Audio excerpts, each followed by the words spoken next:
Time check 5 minutes to 9. Ahaya Hefa. Peace FM. Ebium.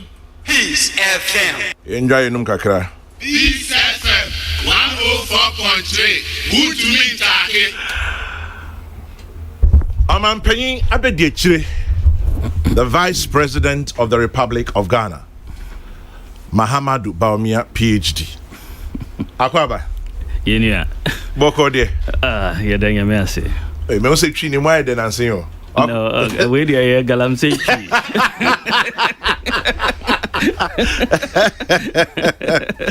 We galamsey wanya papa o. Enche bia ni aka ni nyina be yira. No. Anope ya da se no wada age. Yenim se wadwuma doso.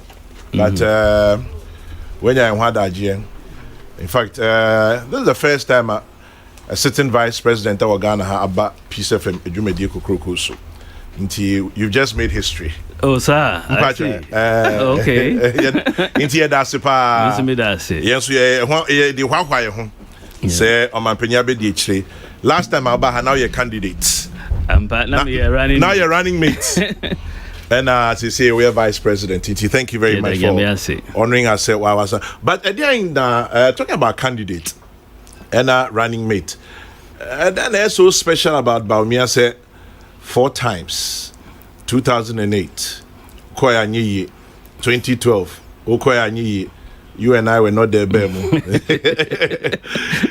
2016, and a year, 2020. My pension one echo. I know. What's so special about you? We nipa bang. I don't really see anything special, but BBI edition Yaminsem. Yeah. Yamidia, Yehumpa. You know, and most of the times we don't know how he puts things, but that is how it has happened. And Sana etie. So Midanyamiase, Namida. My boss Nana Adodankwa Akufuado and also I say because only now make a choice, you know, or pair on choosing me, but consistency, you know, any the faith in me are all one, Intina Yamiadum was choosing me 4 consecutive times. Mingidi say Ghana abc so we dear Nina Yami Ninshishe Yada Medan Yamiase. From candidate to vice president, how does it feel at all saying? Then Assasa. Of course, a human Assasa, a human Oye as candidate, it's a bit different from a human Oye as vice president. Yeah. As vice president, my boss and mommy Juma said I may chair economic management team and also overseeing a lot of other things he has asked me to do. While him say constitution and I am my vice president in a specific role. So, what you can do is what your boss asks you to do. Well, and he said the assassin said a Jumana assassin. So we're sort of working on the agenda of the president. Deliver on what we have promised and what he has promised and what he wants us to deliver. So Sana assassin. Otherwise, but for me personally, dear, I'm still the same. I see. I've not seen any change in me. Well, you've put on weight. A little bit. Oh, I can see if and no answer so we could try photo me Mra also in inauguration and then the competence here. I was so maybe actually my put on weight. The stress of the job. Well, any late night eating, so we are on it. Of course, we are doing more exercise now. I see. Mahamudu and pay Peace 104.3 na mutie mo share yes mo show UTV live on Mampenyi Abediechire Dr. Mahamudu Bawumia ewa ha anope na enkomotwetwe de ensem no edoso. Mr. Vice President, oka say mo ye o Mampenyi vision nia o Mampenyi aye na adwen say nani swade hunu a oye and all the Jumani Biashamon Sasamo Yamanum, economic management team near there. Yes, started with the economy. Or Hona Minim say, Ubi Anim say na, would you mark what time I'm your campaign our running mate? Or share economy then and now. Yamoyan at the same. Yamiadum, I think economy then and now no is like night and day. Vast difference, Womu, and the way that under the leadership of Nana Akufo-Addo said they manage economy no. The outcome is quite clear and it's a superior outcome to what we inherited. There was not a huge We've been able to manage the economy and delivered a few solid records. We share a fiscal deficit between 2016 and 2019. The bar form, and then we share from 6.8 to 4.8%. We share primary surplus as far as the primary surplus, which indicates your expenditure less your revenue less your expenditure, excluding your interest payments. And also we've between 2017 and 2019, we had surpluses for 3 consecutive years, and that was first time in our in our history, for a long history, that we've had that. First time in a decade, really, specifically, that we've had that. And then the rate of debt accumulation, the rate of debt increase in our debt stock has also slowed down, decline in inflation. And also, if you look at our interest rates, we have also seen a major decline in lending rates from 32 to 23%. The monetary policy rate came down from 25.5 to 14.5%. A trade surplus also between 2017 and 2019. This is the first time in 2 decades Ayanya trade surplus 3 consecutive years in a row. We share exchange rate depreciation, and also who say the rate of depreciation has been halved, 50% less compared to what we inherited. And also a major achievement. And even when you look at this year, we are having a COVID year and an election year. Yeah, COVID. The year so far, your exchange rate, is around a 2% depreciation, which is really a stable exchange rate by all accounts in an election year. So as far as the management of the economy is concerned, we have done a lot. The sovereign credit rating has increased. We were upgraded by S&P for the first time in a decade. We had the largest Eurobond issued, longest Eurobond issued by a sub-Saharan African country, 41-year bond, and that shows confidence. We've cleaned up a lot of the financial mess that we inherited in the financial system. Interesting, Mr. Vice President. We said, you're moving the economy from taxation to production. And also, we've reduced and abolished over 15 separate taxes, including a 50% decrease in import duty. And then, notwithstanding the reduction in the taxes, revenue still went up by 25% on average. Usually real sector no more so. Production was going up, a great increase from 2.9% to 6.4%. Industry from 4.3% to 8.8%. Services also 2.8% to 5.4% between 2017 and 2019 before COVID hit. So when we say we are really moving on the real sector of the economy, and then we are digitizing the economy. I hope we will talk a little bit about digitization later on. But this was an economy we inherited that. Not teacher training allowance, nursing training allowance. Teachers are almost 2 to 3 years. No mama almost 3 months arrears.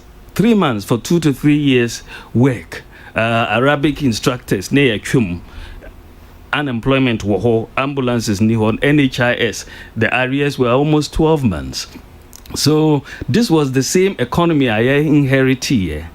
And within a split of a 1-year budget, this same economy that yintimi to teacher training allowance no, ya free senior high school aba major item of expenditure.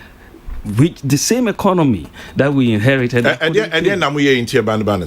Yes, we had to relook at the prioritization of our expenditure. We went through a process of fiscal consolidation, relooked at our prioritization of the expenditure. And I remember quite clearly President Bisaya said, can we implement it in the first year? Yes, Mr. President. If it's your priority, we will implement free SHS in the first year. And then we went ahead and did it. We removed a lot of nuisance taxes. We expanded the growth through planting for food and jobs and other things. We expanded the growth of the economy. We inherited a 3.7% growth, and on average, we've done a 7% growth between 2017 and 2019. And that increase in growth means increase in revenues, and so we have been able to expand the fiscal space. And then the nature of the management of the debt was also important. When for example, we were spending 6.9% of GDP, our income, on debt servicing. By 2019, we're spending 5.6%. So even though the debt stock had increased, but the burden on the economy had decreased.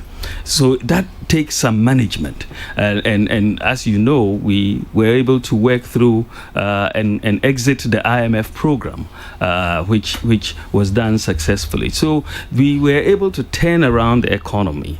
An economy that was hamstrung.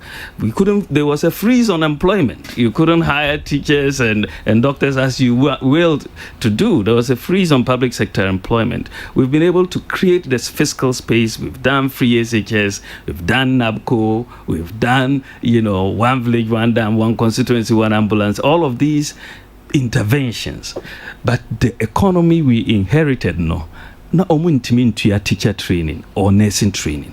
That was the result of the mismanagement of the economy, and that is what we campaigned on. And so we are very happy. We think that there is more to do, but the record of performance is clearly superior. I mean, any aspect of the economy, and I mean any aspect of the economy, our record is superior to what we inherited. Talking about record is superior. Say, as an economist, numbers versus reality. That's right. Yes. Why 6.5? You're about 5.6. Why you see? Yabani see. But who can you know? Na Mekai or mantra as running mate. Yes. People are suffering. I don't know. Ghanaians are suffering. Yes. And you can. But in spite of Nyama Uche, say economy near better say Canadian. What it is, Sanya be say, as a month will be shoot patches, people are suffering at the Soho. Napco boy, it has its challenges, free SHS, all the challenges. One village, one dam, one district, one the challenges. Oh, yes. Inti Sa Nyama okay, Nipan people feel it. Kwame, I think that as for challenges there, say there's any country in the world many challenges on anything, but the important thing is say you do things to bring relief to people. When we came, for example, electricity prices even under Dumso were going up by 45% annually, average. Even under Dumso. What will be that? Dumso was there and we were increasing electricity prices, 45% on average. They had cancelled teacher training allowance. So the teachers were suffering. Households were suffering. They had cancelled nursing training allowance. They were suffering. The teachers were being paid 2 to 3 months for 2 to 3 years of work. So they were also suffering, So we had the NHIS became almost cash and carry. So people who were using the health system were suffering. Access to ambulance was not there, and many rural areas were suffering because basic infrastructure was not there. And people could not pay their children's school fees to go to school. So it created an environment of increased hardship. And when we came in, we are not saying we've eliminated hardship, but we have reduced it tangibly. So electricity prices have come down by about 11% cumulatively. I mean, 11%. NDC war, cumulatively, electricity went up by 265%, cumulatively. Free SHS Sabah, it is helping reduce the suffering of our people. NAPCO Aba, graduate unemployment is reducing. It is reduced. 100,000 people are being employed, and that is very, very important. The Zongo Development Fund is providing some infrastructure in Zongos today. One district, one factory is providing jobs. One village, one dam is providing water to farmers that need it, planting for food and jobs.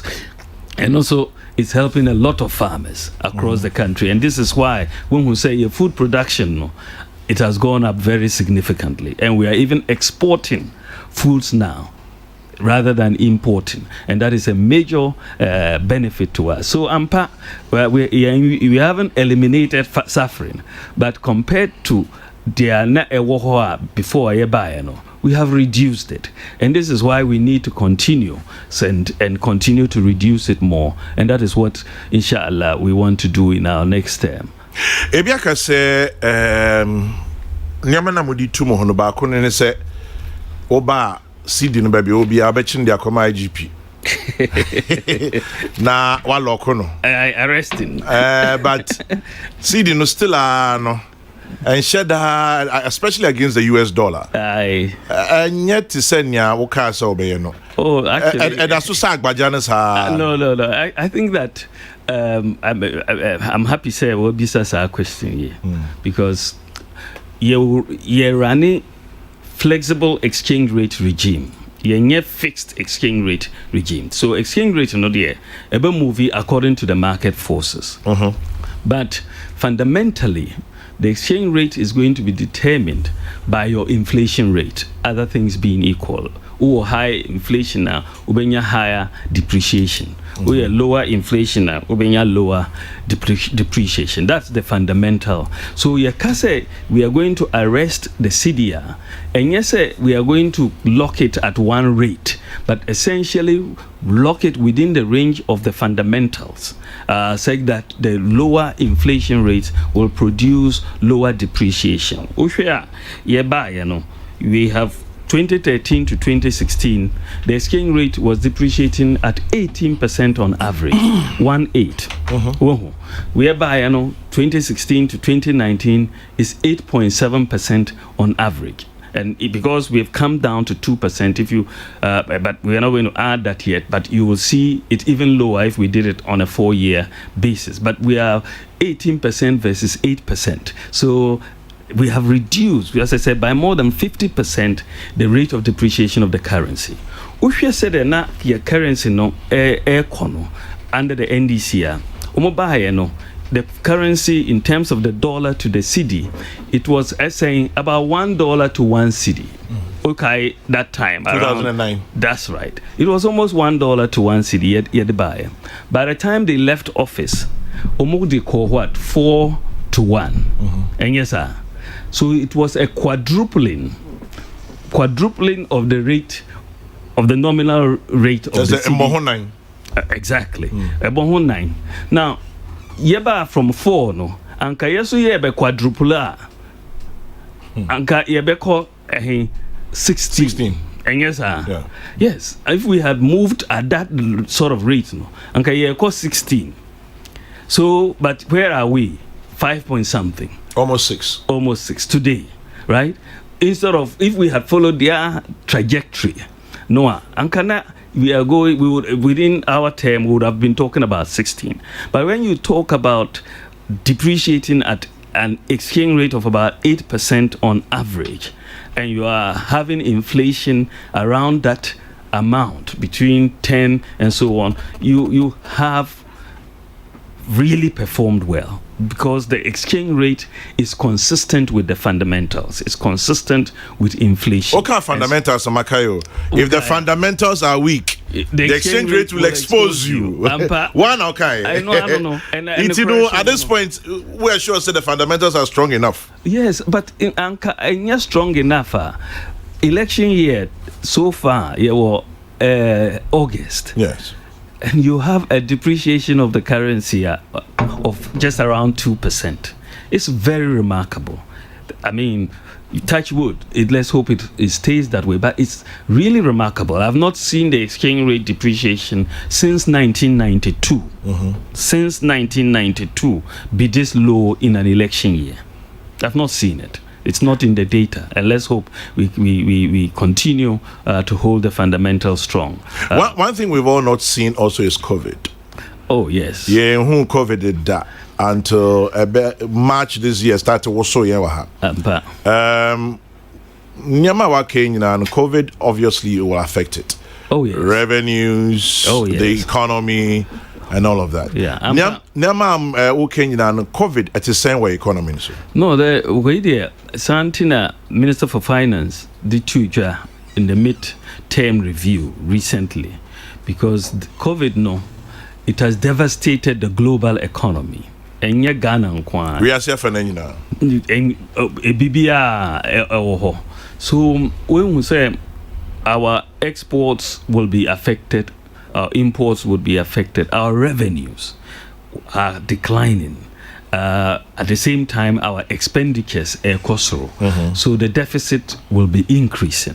And so the COVID has been very, very adverse to our progress. But as I keep saying, it has delayed what we wanted to do, but I don't think it has derailed it. And we believe that the programs that we are putting in place will allow us to recover relatively quickly from COVID in terms of its impact on the economy. We are quite optimistic on that, but the impact on the economy has been adverse, no doubt about that. So it's delayed but not derailed. That's right.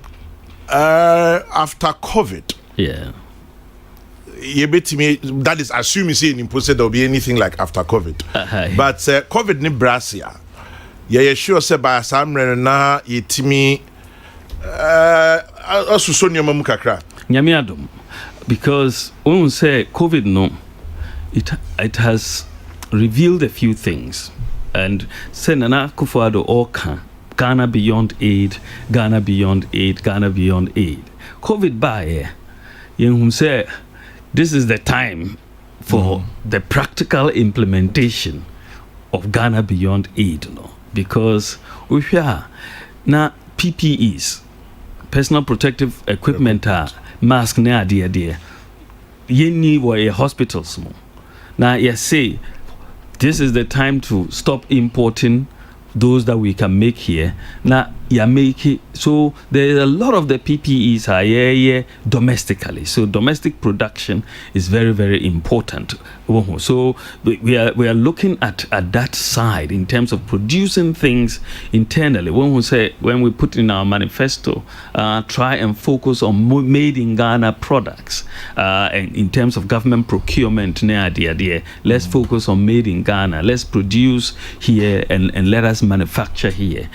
So there is a lot of thinking, and thankfully for Ghana, we were already on that march towards the Ghana Beyond Aid vision.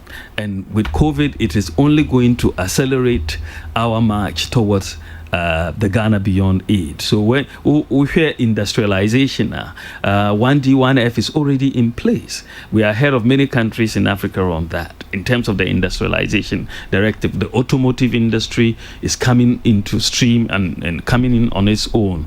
So VW, Kantanka, all of these, Toyota is coming.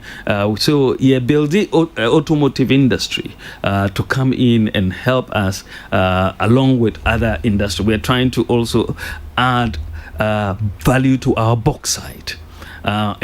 Yashasi, and by the end of this year, I think Yebe QZ partner for us on the bauxite to begin the integration of the bauxite and aluminium industry. We are doing the same for iron and steel. So the areas the core post-COVID, they've already been identified. We're already on the march towards it, but we just now have to entrench it and accelerate it kakra. There's a yenyan in tentem kakra. No. But some ya woka say COVID ama ye sika sem so ahana kakra ni ade no. Some reason you say aban no eye nyoma bebre free meals. Ye ma school kola aduane, ye tua school fees, ye say year of roads, ye nyoma bebre. Yeah. Na obi say scan wa hin e ma nipa bebre fi say anase adwen kire say aban no bobosia dodo na ebi e bosia ne ye bo e de ye sa nyoma we na dachi ye bebre it looks like we're borrowing now anase dachi no going forward ye bebre scan free. Well, fundamentally anka to me, even if you go to try to borrow and your fundamentals are not right, nobody will give you the money. Santina, we hear 2014, the credibility of the government was very, very low. So they ended up Omuko IMF for a bailout, all right, because they couldn't get to the market to borrow. So young fundamentals, as I have said, when you look at the fiscal, you look at the monetary, you look at the external sector and the real sector, your fundamentals were in a much stronger position. And that stronger fundamental position has allowed us, to weather the storm much better. That's what I'm saying, that if you have an economy that could not pay teacher training allowance, how could they have given free water? They wouldn't have been able to give free water. They couldn't have been able to reduce electricity by 50%. They wouldn't have been able to give the meals that we have given, and so on. So the expenditures are undertaken. We are protecting lives and livelihoods. Because you have to look at the economy and you have to look at lives and livelihoods. The president has said that his number one priority is to protect the lives and livelihoods of Ghanaians. Once that is done, as for the economy, we know how to fix it, he said, but we don't know how to bring anybody back to life. So when you come in and you have your children at home, you are using electricity, you are using water. In this COVID, you have to keep washing your hands, but you are not at work, you are not earning, but we are asking you to stay at home. What do? We have to cushion you.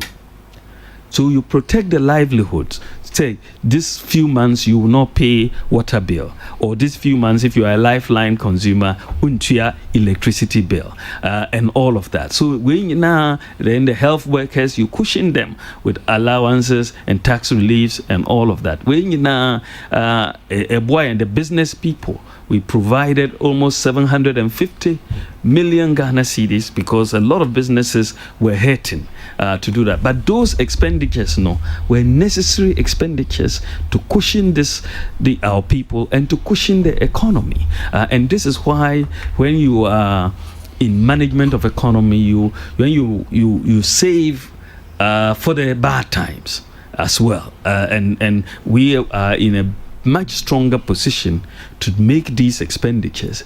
And by the way, when we say without making some of these expenditures, you would have been seeing a collapsing economy.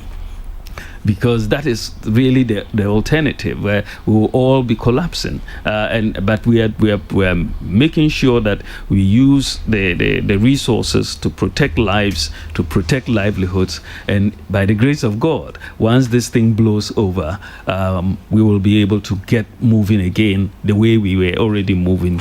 Your Excellency, we're using these resources to protect lives, to protect property, and all of that. Yes. But at what cost? Will all of this not come back and bite us one day? And for how long can we continue like this? Well, the whole issue we raise, is essentially about sustainability. Sustainability. That is all that you're saying. So you beat me that is what economic management is about.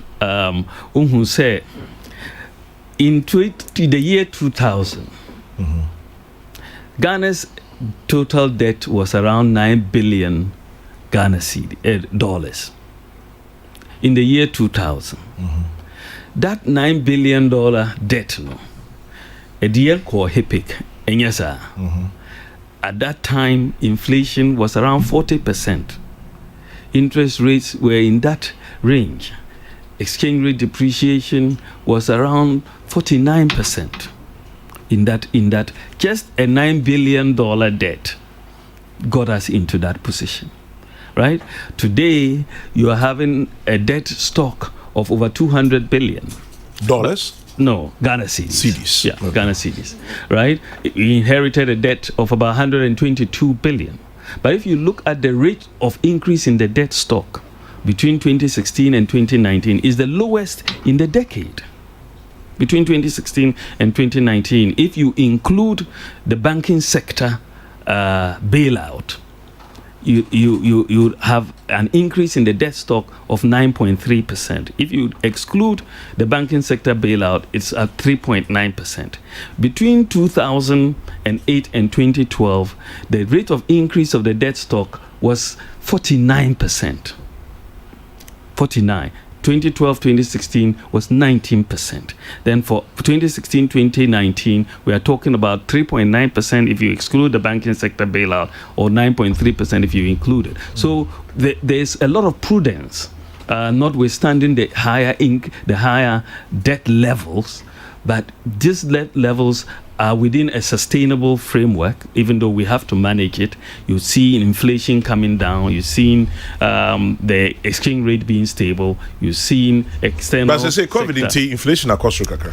Yes. We were around about 8%, 7.9 to 8%. So say 11%, and that is understandable within that context. And this is why Mika say, notwithstanding that, you will see, say, the macro fundamentals are in a much better shape than one would have expected. And that's because we were already in a strong position. Interesting. What about crisis, banking and financial crisis? That is one area that Nipa Bibri Ehukai, individuals, companies, organizations, livelihoods. To start off with, banking crisis, why didn't we just let it ride? I didn't hear Hey, Kwame. Yes, sir. Let it ride here. I said, Nipa Bebre Pache said their lives were moving on. Okay. Banking, financial, and idea which anaba. Usheka muna driver no or the kwehia. But now I say everything is going well. Next thing you know, you are jumping over the cliff when you're accident. But let us go back to the beginning. Banking crisis is very sad because the previous government were fully aware, say there was a problem. They were? Fully aware, say no problem was in terms of the financial sector and the banking sector. 2015. IMF asset quality review 2015, and it showed major problems in the banking sector. I spoke about it sometime in 2015, and Mika say we have 8 banks which could collapse if nothing is done about it. A former president, in his State of the Nation address in 2016, pointed to the problems, especially in the microfinance sector. Even under their tenure, 82 microfinance institutions collapsed. 82, including DKM. Oh. So there were such bad practices of governance and the management of these institutions, and we had to step in because some of the banks were set up without any capital. They just lied their way to setting up the bank. They moved money here, showed it to the central bank. Central bank gave them the license. Then they moved the money out. And they were using central bank liquidity support for other purposes rather than reviving these banks. So one would say by the time we got into office, things were really unraveling. And the new management at the central bank decided to rescue, because we were on the brink, really on the brink of a collapse of the system. And so they had to move quickly to rescue the financial system. And that is why they revoked the licenses, I think, of about 9 banks or so, and 23 savings and loans, and over 300 microfinance institutions. And that act is one of the most important acts that have been done to save our economy. Kwame, yes, sir. You had depositors, 4.6 million depositors whose monies were at stake. 4.6 million. Kwame, can you imagine, say pay 4.6 million people will lose their deposits completely? Can you imagine? Like the 82 that had already lost, 82 depositors of the 82 financial institutions that had collapsed before, who were not paid. We were on the brink of losing the deposits of 4.6 million people. The rescue plan was implemented, and you had to essentially rationalize the banking system and make sure that the deposits were saved. And so those deposits were saved. At the end of the day, government has had to expend, close to 21 billion in the financial sector to save these deposits. Was it that bad? It was, Kwame. When I saw the numbers at the time, it was quite frightening. The reason I'm asking was it that bad is because some have said that we could have handled it better. We could have found ways to go around it without people losing their jobs and but Kwame, it doesn't make sense, because we were trying to handle it. That was how it was being done before as a country. They were being given support to try to keep them afloat. Liquidity support, but it wasn't being used for the right purpose. And when you have people who have mismanaged banks, and they don't have the capital, and they've missed all the supervisory regulatory ratios that are required, it's not new that you close the banks, but you make sure that the customers' deposits are safe. So you move them, which in this case, they move them to GCB and Consolidated Bank for the most part. Also, 2015 as a 2014, IMF, World Bank, Nina, can say, banking crisis, it's on our hands. I'm a penny, so can wasem. I didn't think the Bank of Ghana ain't taking action at the time. How about more Bank of Ghana, Yom Juma? You've been deputy governor before. I didn't know Juma. I was somewhere in 1 year. And how come says I did buy Ubia as a Bank of Ghana?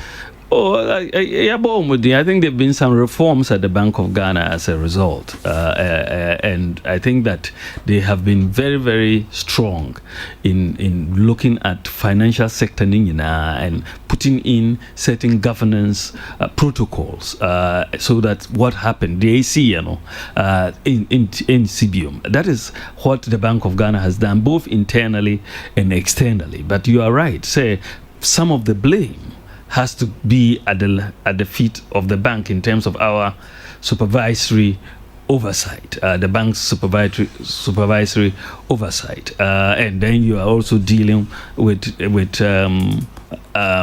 the situation of the banks themselves, who were to a large extent presenting very false and misleading reports to the central bank about the state of their data, their records, their financial records. Very misleading reports, as we've seen. So we are moving forward to do it. Right now, as you know, that there is still the issue of some of the savings and loans and microfinance companies that have not yet been paid. The depositors, the banks have been paid, but what we want to ensure is equality of treatment between what we have done for the bank customers and what we have to do for the savings and loans and no more any for microfinance customers. So I'm happy to say that so far, as at yesterday, I am informed that the liquidity has now been raised to take care of all the savings and loans and the microfinance companies. So I think that the receiver is going to go ahead starting this week to make payments to these groups, like DKM customers and so on. It is very, very important that process begin, and we hope it will be completed very soon. Your Excellency, talking about payment, nipa bisu wa hompache say Omanpenyi Nanado Dankwe Akufo-Addo ka say ibetua muka echiro see YouTube ya ka nso bi patches omo sanka omusika ebisu patches say mama musika no fia bi ana ne aka no say bonds bond so de sebe and school fees in electricity in tohe yes sir. As I'm say 98% of depositors Omusa aka omusika. That's what the receiver tells us. 98%. Omusika 100%. Yes. And I say sikane bond. Well, I think that there's a mix of the two. Okay. Sikane bond so but I think that 98% have gotten. But the bond is just basically an acknowledgement of an obligation to you. So the government may not have enough cash, but tells you that I owe you, right? So we will give you that money. But that gives you comfort compared with someone telling you have lost your deposits. Whoa. So, but what we are doing now, the savings and loans and microfinance, what is being raised, I think they are going to try to pay them in cash. And what we are hoping to do also is to try to restructure those bonds so that we can give them liquidity rather than the bond. So that is also work in progress. Ministry of Finance and Bank of Ghana should be working on as well. Well, interesting. In case you just tuned in, we have in the studio the Vice President of the Republic of Ghana, Mahamudu Bawumia, and you're live on Peace FM and UTV, that is United Television. Mr. Vice President, digitization. Yes. I say, first of all, it's as we're journey from economics to digitization. As by an economy, you found solace in digitization. What is this thing about digitization? Where do you digitization, no, say economies, no, is systems that make the difference. If you are relying on individuals, you have problems. But you want to build systems so that the systems deliver services. So, in fact, after 2008 election, yes, I spent some time at Oxford and I wrote a book on monetary policy. And in the book, because I was thinking through a lot of what had happened in terms of Ghana's economic history and what we needed to do. And then it was clear to me that there are certain things that have to be in place in any economy for that economy to be able to do the things that you see in many developed economies. And we did not have them in place. But the IMF will not come and tell you to put them in place if you don't put them in place yourself. So we had to look for the things that we could, and then technology. So you want to provide these things. We didn't have a national ID. Now, if you don't have a national ID, it means you don't uniquely identify people. So when people go to the bank to borrow, you cannot tell their credit history. And so they'll give higher interest rates. You don't have an address system. So, Oko banker, so you have a higher risk category. Now, more higher interest rates so account. So what we saw was that if you use the technology that is available, you can digitize systems and make the service delivery much more efficient. And when you digitize systems, you essentially are able to increase your revenue. And that is because we are moving into a digital economy. Yes. Globally. So if as a country you are not ready for that digital economy, you'll be left behind. So there's no issue of leaving economics behind and doing digitization. They are really two sides of the same thing that we are trying to do. So you build your digital infrastructure and leverage on that digital infrastructure to transform the economy. So as you see, Kwame, the national ID aba NDC Omo 8 years they couldn't issue the national ID card, even though President Kufuor brought it on board in 2008. They came in up to 2016. We couldn't get it done. But you now have over 14 million people who have been enrolled onto the national ID cards. And, by the end of the year, we expect at least 16 million people will have national ID cards. That is a game changer in our economy. It's a real game changer.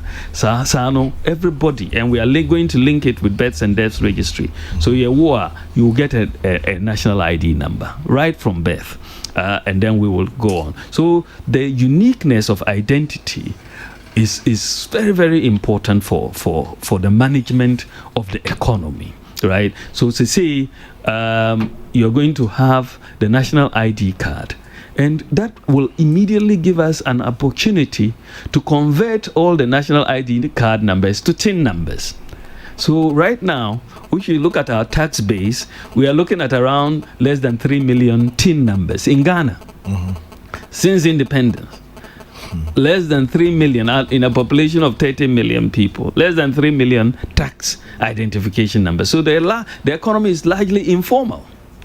Now, from January, the work has started anyway. We've put together a team to do this conversion. Hopefully from January, we are going to convert every national ID number to become your TIN number as well. So immediately you will be able to move from 3 million less to about 16 million.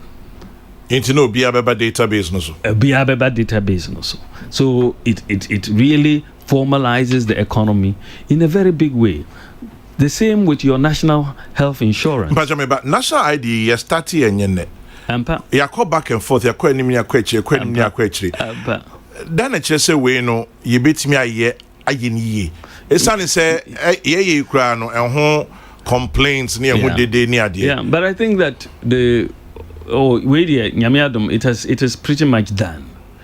We have 16 million. The next phase that they are going to go, the district offices will continue. Then they will go to the schools to register the children and all of that. So there's clear commitment, and we've pretty much done half the job so far. So it will be done fully. Exactly. This is now the next phase. Is the linkages. That we will link national ID to GRA to NHIS to SNIT. We will doing it next year by the grace of God. When we say NHIS now, they say they won't issue separate NHI cards because it can be put on the NIA card, and then you can do it. So, Mr. Vice President, also even next year by the grace of God. Now, next year, then I just Vice President. Let me say by the grace of God. So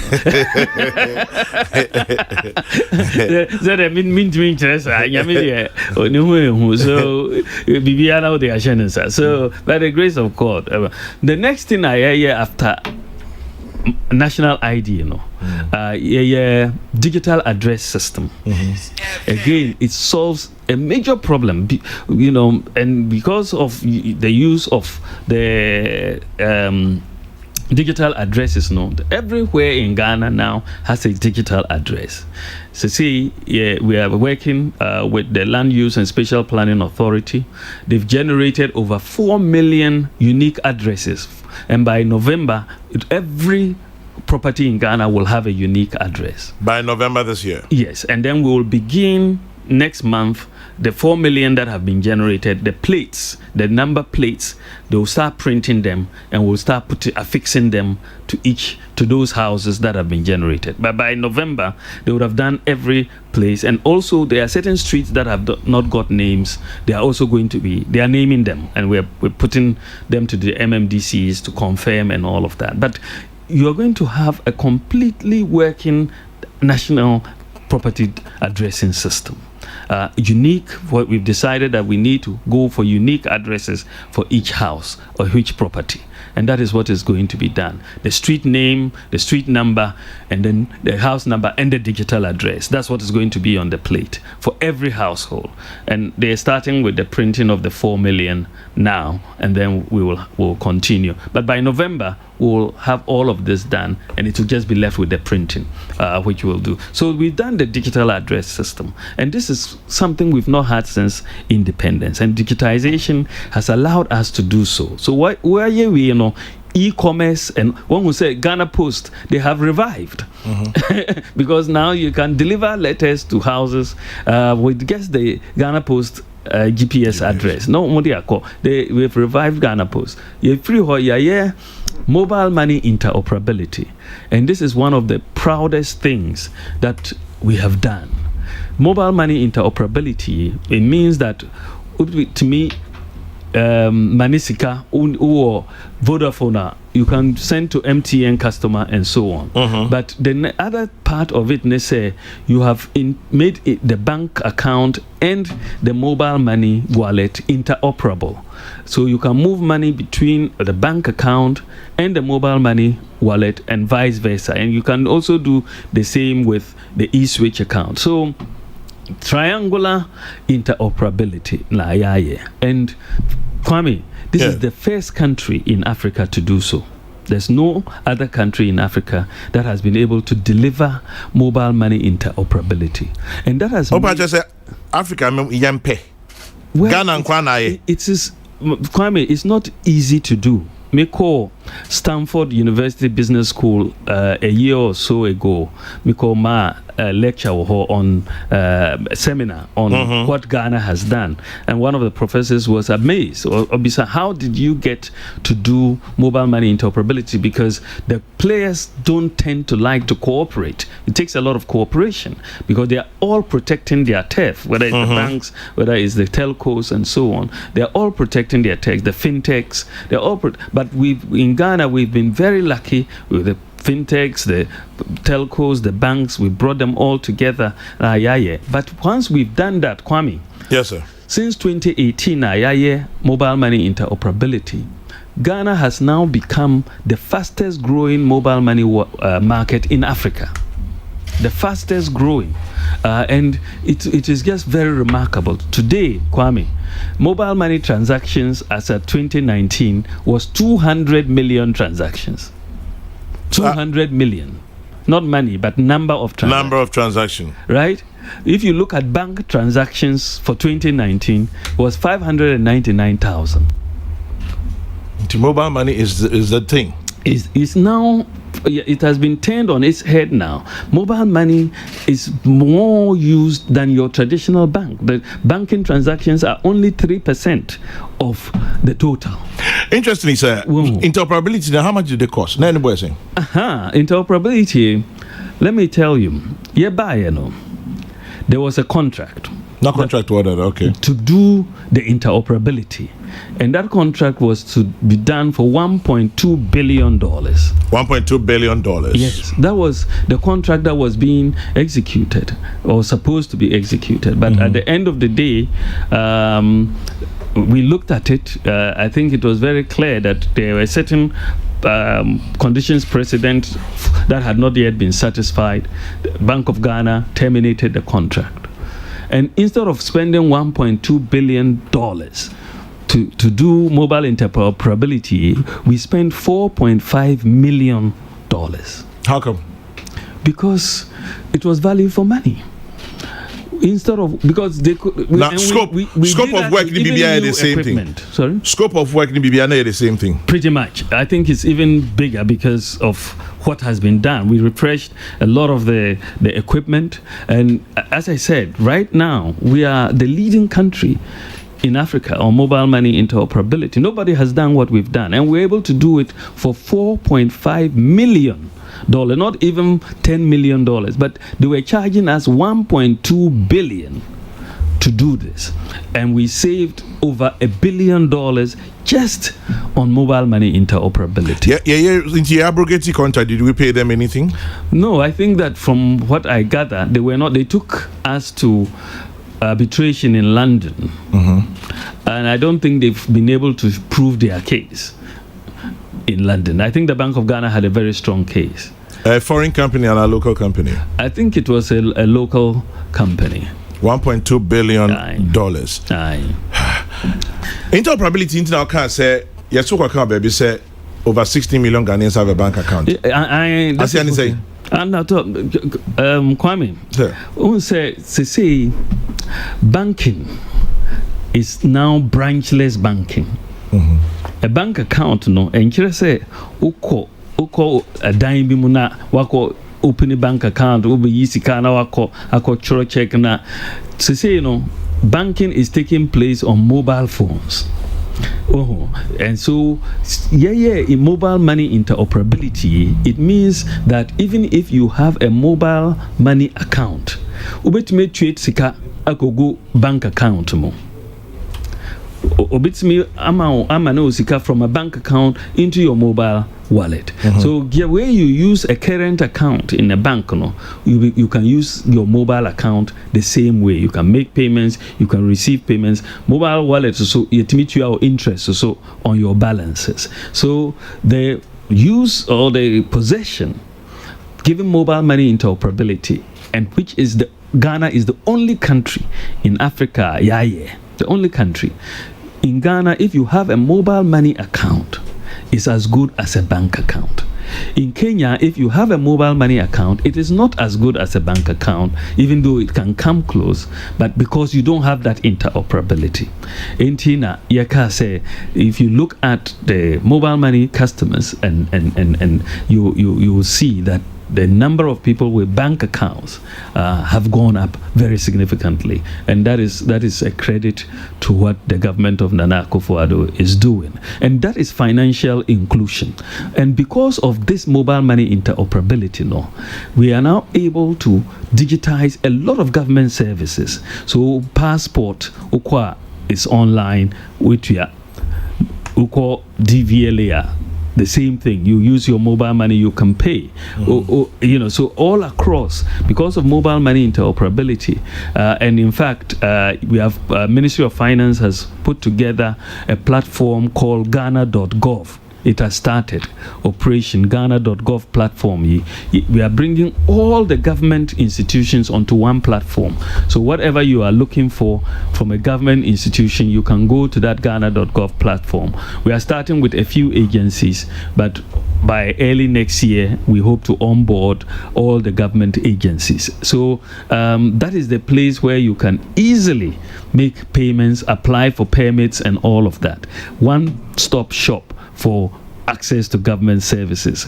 It is going to be quite revolutionary for us in Ghana, and we, other countries like Rwanda have it, where you have one stop where if you go, you can go and apply for a passport, or if you're looking for a GRA, you go there, and so on. We've piloted it, and it is showing us, Kwame, it's very interesting that you are seeing major increases in revenue when you go digital.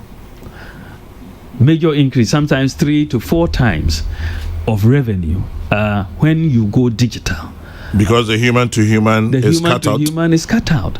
You, unfortunately for my Guru boys, the digitization has cut them out, right? So people can sit at home and apply for things and pay, and so revenues are going up. Revenues are going up, Mr. Vice President. Now, remember back to interoperability. I mean, from baby Sassem. Main opponent, National Democratic Congress Party, is interoperability. Mobile be any BB or ho. Now, I want you to show. Free as a is the point is. I want you to show, and then to my question, which is, who can say over 200 million transactions? Are we taxing mobile money because we have mobile money at Tuska? Yeah. No government revenue bill. No, the point is that you are not taxing mobile money, and it is, for me, my view, and that we should not tax mobile money, because mobile money transactions, a lot of the people who are using these transactions are very poor people. Someone will get sent 5 CDs on mobile money. Why would you want to tax that? But we want to increase economic activity and the use of that mobile money. So, if you pay for a government service and you pay by mobile money, like you go to a tourist site, you go to Cape Coast or wherever and go to a castle, you pay directly by mobile money, the money will go straight into the account of government. Yes. Right? The alternative is to give someone the cash. You don't know how much of it will end up into the account of government. Yeah. Even sometimes on our toll roads, you go to Tema motorway, you pay some tolls, you are not sure how much of it actually ends. But if you do digitize those payments, suddenly you will see revenue going up. And the research, the empirical evidence generally shows that when you digitize, economic activity goes up. Because Kwame, one of the things that we have just introduced, say, roll it out, universal QR code, right? QR, and it's a quick response code, means that we've introduced it. It's now going to be rolled out, but it means that all merchants can now receive money on their mobile phone. You don't need a point of sale device, which is very expensive. Exactly. The QR code is started. I mean, if you go places like the banks, Eco Bank and so on, but we are now moving to a universal QR code so that they are all using the same standards. So, Nancy, I've heard that Antimony Wache has been signed on to universal QR code. The people in Makola we are going to get everybody to sign up, because it means that you can pay, even Trotro, you can pay directly from your mobile phone, and they'll get it directly into their account. So we are, and this, it is what I'm saying, Kwame said, what we have done in Ghana is so remarkable, because all of this is now in place. It's not like we want to do it. It has been done. We just now have to roll it out. And from September going, I think when all the pieces are in place by the banks and the telcos, you begin to see a massive rollout of the universal QR code, which means, Kwame say, if Ghana really wants to go cashless, we have the equipment, we have the architecture to go cashless. And if everybody, receive, even Shoeshine Boy can have his QR code. QR code. And you can just pay with your mobile phones directly into the account of the Shoe Shine Boy. And that is it. So we have now got an architecture said we can go cashless very quickly. And this has been done. Kwame, we've launched it, and now we are going to roll it out in a big way. Banks like EcoBank have rolled it out. The fintechs are on board. The telcos are coming on board, and this is the unique nature of Ghana. No, we are bringing all of these people on board to get this done, and so I expect, say, in the next year or two, you're going to see such a different space in the retail area as the QR code is really rolled out in a massive way in our markets and across various retail enterprises. Vice President of the Republic of Ghana, Mahamudu Bawumia, my guest this morning. Kokroko Peace 104.3. Now, Vice President, about digitization. So talking about digitization, you can catch us on Facebook, Peace 104.3 FM, Peace FM Online, UTV Ghana, and also on the Vice President's own Facebook page, Dr. Mahamudu Bawumia. For those of you who want to plug into YouTube, check out Despitemedia. And live on Hello FM Kumasi, Samson Kwame Nyameche, any Hello FM for Kumasi for Chamu Anope, and over 50 radio stations nationwide. We're also live on UTV, United Television Inti. There are so many avenues ubitimi akwakohe and chibiam bebisa omampenya be di chire about infrastructure ne ehon semsem, but answer na bedru hono the infrastructure wars will come.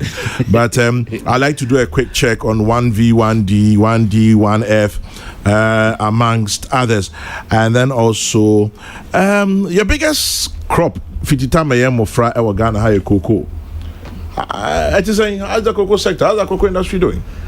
Well, cocoa industry has faced some challenges. I think that there's no doubt at all that the output is not as high as we have. There have been challenges, people replacing cocoa with other crops, disease, and so on. I think there's been some challenges, but we expect what we have done is to negotiate a living income differential for cocoa farmers, which we did.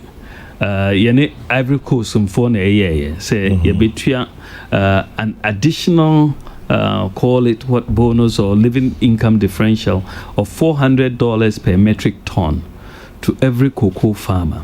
And I think that starting in October this cocoa season, so this coming cocoa season. So once that starts, I think it is going to inject a lot of energy into the cocoa sector.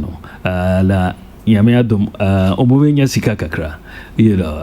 it should really help the industry. The cocoa sector would be better than it is. No doubt. Well, so cocoa for because minim say ora boahine do nom Omwa boy juma pa. Oh, cocoa board hopper. Omwa boy juma pa. So yebenya no humfa so from October, you bet you a living income differential of $400 per ton for cocoa. And here's Sankita Hudia Yane Cote d'Ivoire. You bet me a diso. Is this sustainable? Can we do it? Well, it is being said the way the negotiation with the buyers now, and so the negotiation is done. So the agreement is there, and they just require that these monies are paid to the farmers, and the government should not be the one collecting this differential. And I think that is also very good for us because it should go to the farmers. So you bet me I do so. You bet me the so Rabwa Hine do Fifi Boafonum, yes, you bet me the Sudia. Vice President account, Hosimu Juman de Fee, Nyakanamuya Nemra, and no name fan training. And to my very own classmate, Eric, Daddy Amengo out there, Cocoa Board. I hope that this good news on cocoa will make you guys feel good. Yeah. Vice President, one village, one dam.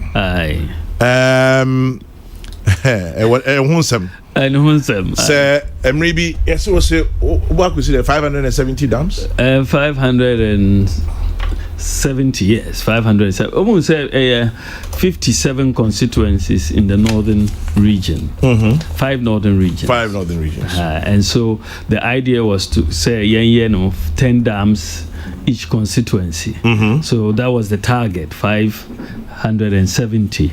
But of course, some of the constituencies are also a bit urban, and so you may not be able to get 10 dams in those, like you go to Tamale Central and so on. So, but at the moment, let me give you a little bit of a background. I think when we were campaigning in 2016, or before we did our manifesto for 2016, na me were Upper West, Cabo, Madam for Minya Cabo. Abaifa Cabo. They were Upper West. Now, some old women, no more digging what looked like a dam, but they were really doing it with their hands, pretty much hand job. And so, no more kasa. And we were at the end of the day, we're wondering how they should be suffering so much just to try to create. And the problem for them was water during the dry season, So we thought that we could have small dams across all over so that they could have access to water during the dry season. And that was part of the beginning of One Village, One Dam concept. So far, we have awarded a total of about 435 One Village, One Dam contracts that are ongoing. Out of that, 372 have been completed and 63 are ongoing. That's what the data tells us. So there's been a lot of good progress in the One Village One Dam. Ebiswaka say enya dam. Dugout. Bibi fien bi inamoye. And ebi wo ho a nsuo no are. And the farmers do not have use for it. That's completely false. How do we address that? No, that's completely false. I think people have gone to look at it. In fact, recently, I think Omampenyi Dada Kase, One Village, One Dam, it hasn't materialized. It hasn't materialized. But there was a documentary, I don't know if it is a GBC or what documentary, Omoko Bole, his own constituency, and 10 dams were functional. And people are using these dams for irrigation and so on. And they are very, very useful. And there were talks about how it had saved communal fights over water in the constituency. Fulani herdsmen, the fight over water is very, very high in the north. It's very, very serious. And so these dams are providing water. And you should know that some people use even tube wells to irrigate farms and so on. So as One Village, One Dam, it abua for power, and then people who need water for their cattle, to wash clothes, to build houses, and so on during the dry season. It has really helped a lot, and I have followed the testimonies of various farmers across the north. If you sit in Accra, you may not understand what the impact of these dams are. You have to go down and then see it. Of course, it's part of a strategy that you are providing water. It's a 3-pronged strategy. The small dams, some of the medium dams, like the Tono Dam, which we have rehabilitated for the first time in 40 years. Tono has been rehabilitated. Fully, is it operational? Yeah. Tono is operational. And then you have, others like Via and Bontanga, which we are going to work on. But the most important irrigation project that we have put in place in the north is the Pualugu Dam. This is the one that is almost $1 billion and is going to provide irrigation for at least 24,000 hectares. Currently, we have public irrigable land in Ghana of 13,000 hectares. So Pwalugu is going to virtually double what we have, in addition to the flood control and electricity. So it's the biggest investment of any government in northern Ghana since independence. Yeah, when you start here? I think we cut the sword for Pwalugu a few months ago. Well, they should be started. It's only say a few while say you cut it sword. Now we do the fanfare. Yes, but yes. Well, you go back a year later and nothing is happening. So we'll keep our eye on it. We'll keep our eye on it. How about One District, One Factory? Oh, One District, One Factory is a successful program.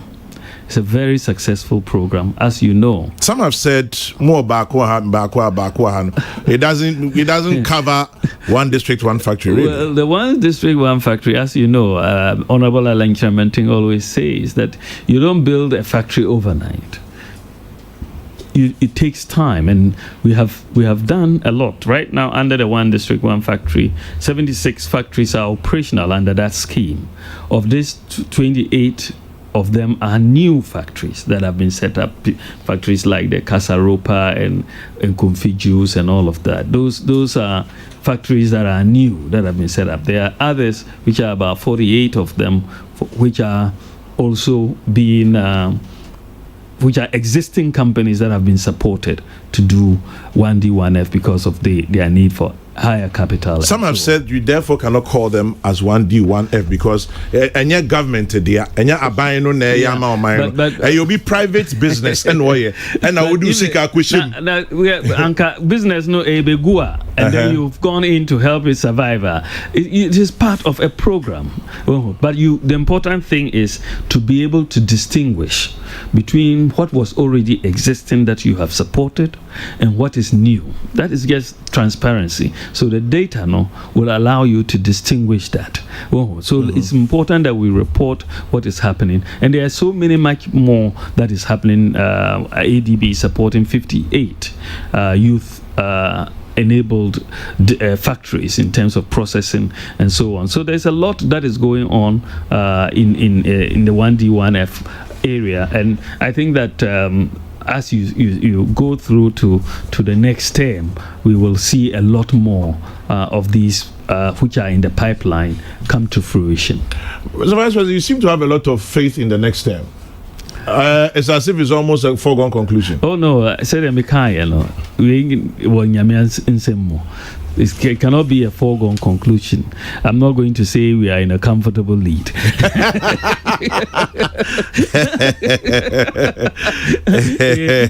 are going to work at it and ask for the mandate of the good people of Ghana.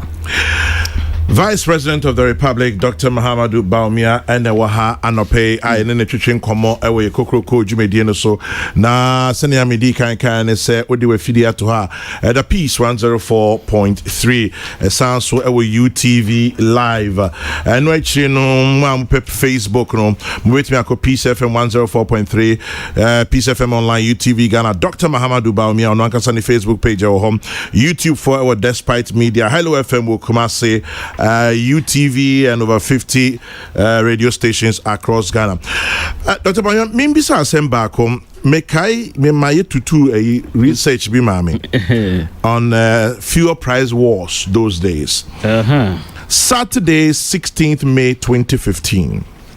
Abaya it is so NDC Abaya Samreno President John Dramani Mahama and 2015 okay. Saturday 16th May. Okay. The government then announced a 9% increase in fuel prices. Aye. Samreno, now we are running mate. And now we are campaign.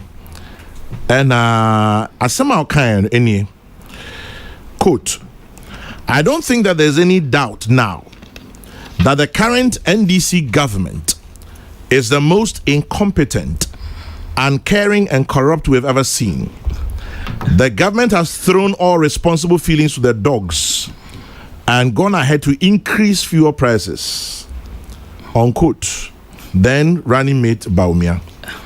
And the fuel prices are costly. Yeah, so Obibeka, Hypocrisy, dishonesty. Were you doing for political capital? The fuel price wars. Oh yes, but I think Inti, are you also incompetent, uncaring, unfeeling?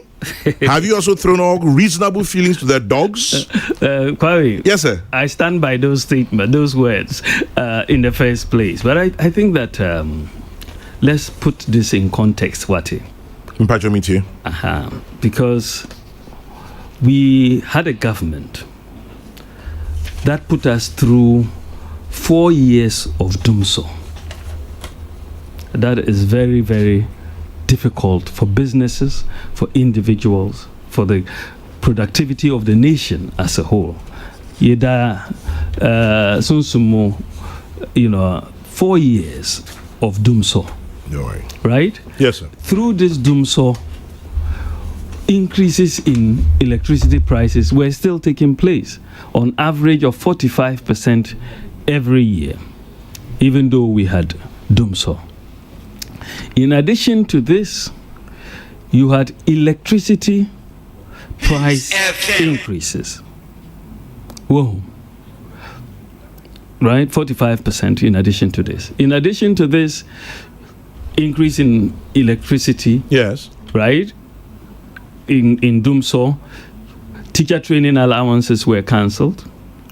Nursing training allowances were cancelled. That is very, very insensitive in that context. Then, in addition to that, you had higher increases in taxes on everything, including condoms. They increased the taxes.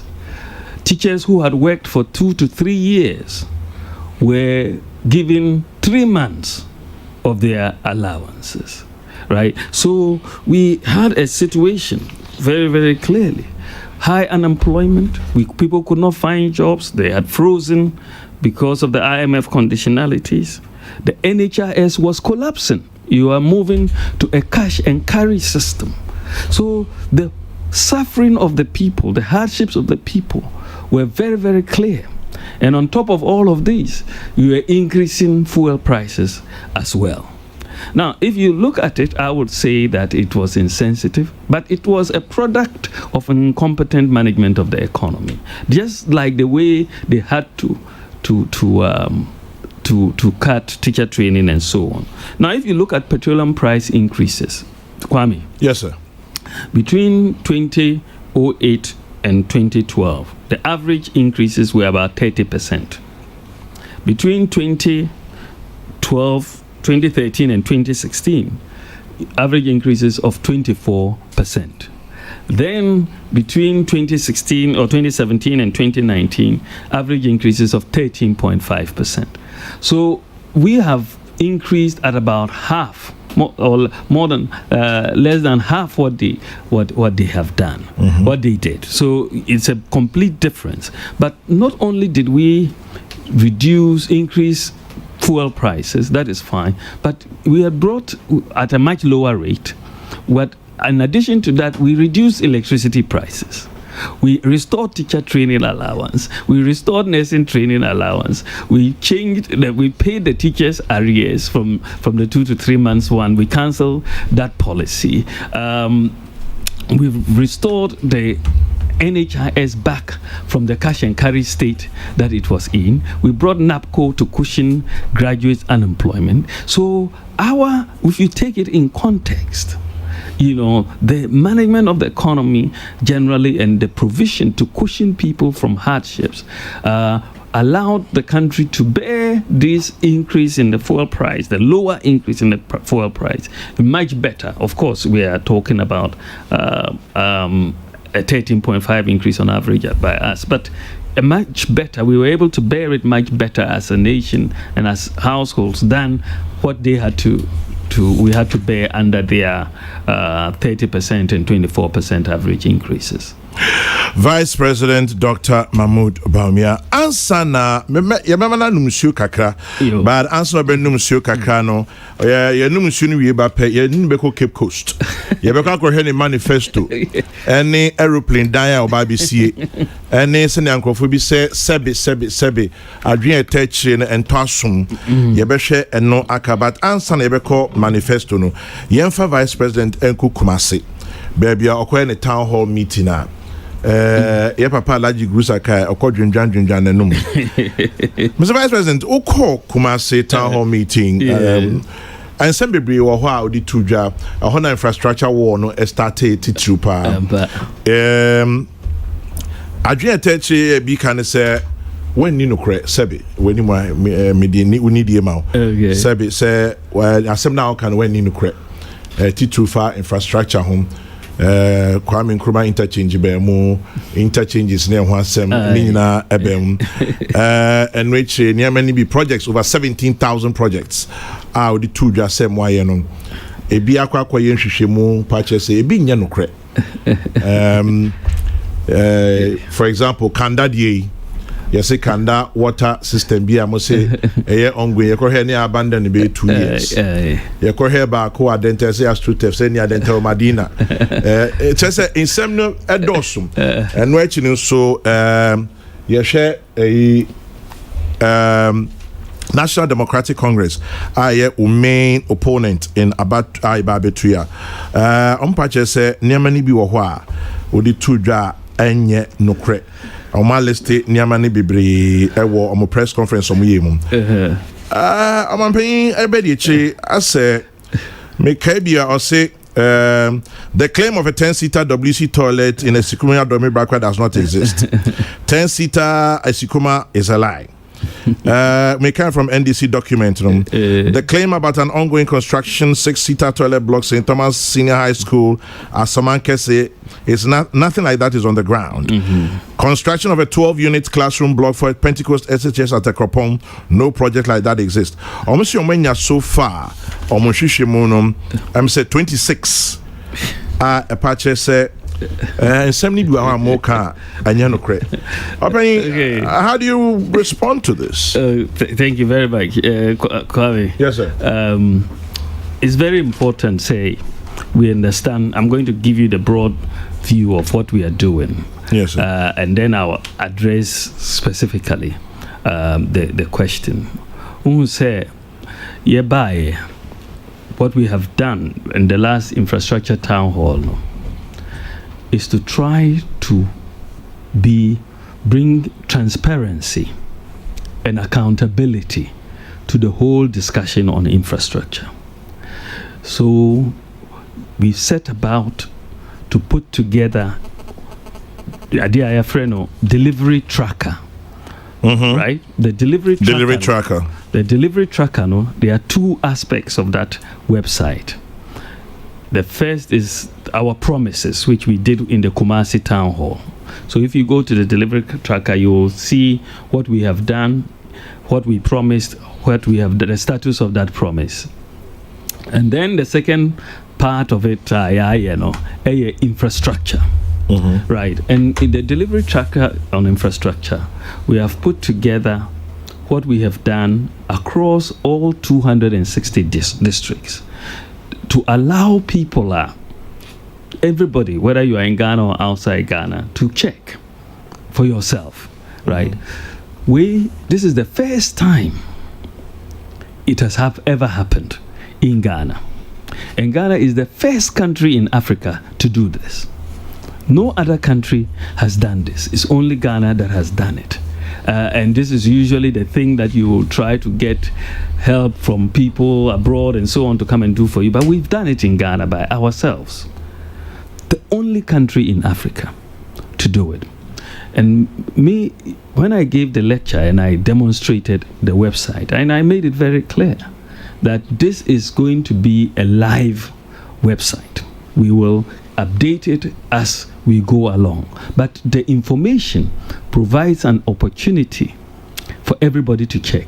It's not like you've just come and stated, say, I have done so many school blocks, or we are showing you at the micro level where each of these things are. So the MMDCs submit all this data, and then we input them. Sometimes you may have in the inputting, instead of Bono East or whatever, Bono, they may change the place where it is, and then someone will point that out to you, and you'll make amends, for example. So one of the things that we should be proud of as a country, very proud of, is this website. It's the only country in Africa that has it, right? That you can go and check and see what government is doing for you. And it has not happened before in our country. Now, the NDC, they should go and put a similar website together. They are not in power. Oh, no, but you don't need to be in power to you say you have done it. You have been there. You don't need to be in power. We could have done this work without being in power. It's just work. You have the data. Because they keep telling us they are not in power, but they can tell us they've done 2,000 this and 2,000 that. That means they have the data. I'm challenging them to just put this on the website, and we can interrogate this data district by district.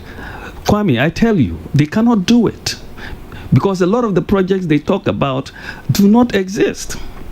But they say some of yours do not exist. Well, this is what I'm saying, that I'll come to this in a moment. But I challenge them to do it. It's good to criticize, but it's more important to also show what you have done. They cannot show what they have done at this level of detail. They haven't been able to. So, but I asked them, maybe they can take the next 2 weeks, they should put it out. And then we can also interrogate, right? Now, you've pointed out that almost say 26 projects so far are not existing. Now, we will interrogate that list because, sometimes they are very economical with the truth. And I'm putting it mildly. So we will interrogate that list and see, because I've heard my assistant telling me that they have projects like Benchman Kwanta Ajefua on it, which is ongoing, but they are saying it doesn't exist. Dema Esusiosu. You know that Dema Esusiosu Tichimantia, that road is ongoing. There are 3 contractors on that stretch, and it's ongoing, but they are saying it doesn't exist. Of course, the Kanda water, the Kanda borehole, for example, is one that was recorded as an ongoing project. Okay, now it was, and this is the benefit of the transparency we've introduced. Now you can see, if you say I've done this here, the public will say it's not there. If the MC says it's here, they say no, it's not there, right? So the Kanda borehole, people pointed out that it seems to have been abandoned. So we checked with the municipality. And they're saying, yes, in fact, they did dig the borehole, but they found that the water salinity was bad. Okay. So they decided to cap it and not continue with the project. But I think in their entries, they did not recognize it as an abandoned project. But those are very easy to amend, Kwame, as we put this website together, many districts are coming, and they have come, so we have these projects that you didn't capture since we launched it. Yes, many projects. But then, Mr. Vice President, so then if Kanda is a typical example of what should not have been there, then we can safely guess that there are others in there too that should not be there. Well, I will not argue with that. If there is, for example, we have a bridge at Mankraho Chira, right? Chira Road, a bridge, and that should have come under Tano North Municipal, right? That should have come at Tano North Municipal, but in the entry it was made. So you will have those sorts of issues, something to be Rovani Rotal Limited, which was captured under Tano South Infrastructure, should also have come under Tano North, right? So if you go to Tano, so if I go to Tano South, I won't see it. You won't see it, and you will say that it doesn't exist. But these projects, yes, but per what you're giving me, it doesn't exist. Precisely. But I'm saying that is the benefit of the transparency that we have introduced in the system. If it doesn't, we will know, and then we will take steps to make sure it's properly entered. 26 out of 17,000. In fact, today, if you go to the website, because new projects have now been added, because districts are saying we have 18,075, not 17,000 anymore. And it can be tracked? Oh, yeah, it's the same website. It's the same website, 18,075. But if that is the case, right, and you say 26 have problems, and we are going to interrogate that 26, that means you are saying that 99.9% of what you have done is correct. If you can only find 26 that are not correct, right? If those stand to scrutiny, 99.9%. Now that is massive in terms of what you have been able to do for this country. We should not rubbish things just for political expediency. This is new, the only country in Africa that has been able to bring this to bear, to increase the transparency and accountability in government, in our delivery of infrastructure. So Kwame, when we next do the next budget, God willing, this tool is going to be very helpful for us, because if you're a ministry and you bring new projects, immediately we are going to go to the infrastructure tracker, because we can tell from the tracker what is going on in education, what is going on in health, what is going on in agric, and so on. We would be able to tell immediately. You say, why haven't you finished these projects? Why will you want to start these ones? A new project when there's one unfinished. You see what I mean? So in terms of our ability to monitor what is going on and for capital budgeting, something like this is going to be very useful.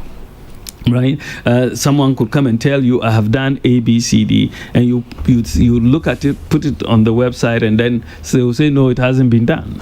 And then there's a lot of accountability. Transparency, therefore. A lot of transparency. You cannot go and put it out if you don't think it is correct. You must believe that it is correct. And so that is the transparency. Of course, if there's been mismatch of entries, you will correct them. And as you go, you will perfect everything. But you cannot run away from the fact that under this MPP government, under the leadership of Nana Addo Dankwa Akufo-Addo, we are bringing in a lot of transparency in government. And this is part of the transparency that we are bringing in. Well, Your Excellency, I just did a quick check, and from what I understand also, Kenya has also actually activated interoperability with M-Pesa. So somebody says, tell the Vice President. It's wrong. What you are saying is wrong. M-Pesa interoperability is not the same as Ghana's interoperability. It's different? You see, Ghana's interoperability in general sense is you can move money between different mobile telcos, right? The telcos. Yes. This is the interoperability Kenya has. But Kenya doesn't have that interoperability between the mobile wallet and the bank account. This is what I'm saying. People need to understand it. What we have done in Ghana has not been done anywhere in Africa. Nowhere. There's no interoperability between bank accounts and the mobile wallets anywhere in Africa. And Kenya doesn't have it. They are way behind us on this matter. Well, Mr. Digitization says that he believes that we're way ahead of Kenya. And so we'll leave it there until I'm sure that if, for those of you who say you are doing the research on my behalf, if you find... We'll take a break here. Time check, 28 minutes, the top of the hour, 28 minutes to 11 o'clock. Peace 1043. Vice President Dr. Mahamudu Bawumia, Eka Yahun Ewaha Anope. Me sure say you didn't come out for well over 1.5 hours. Yababaka MPP manifesto launch ewo Cape Coast. Any emusem PPA by me sure say aeroplane matters, aeroplane park ni emusem sem ina beba. We'll be right back. Peace FM.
That one says, the vice president has confirmed that he likes Chocho Mucho. I see.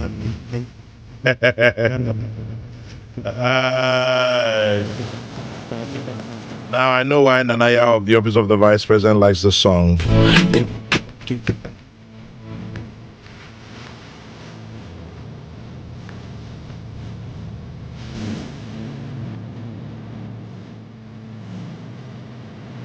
Jealousy.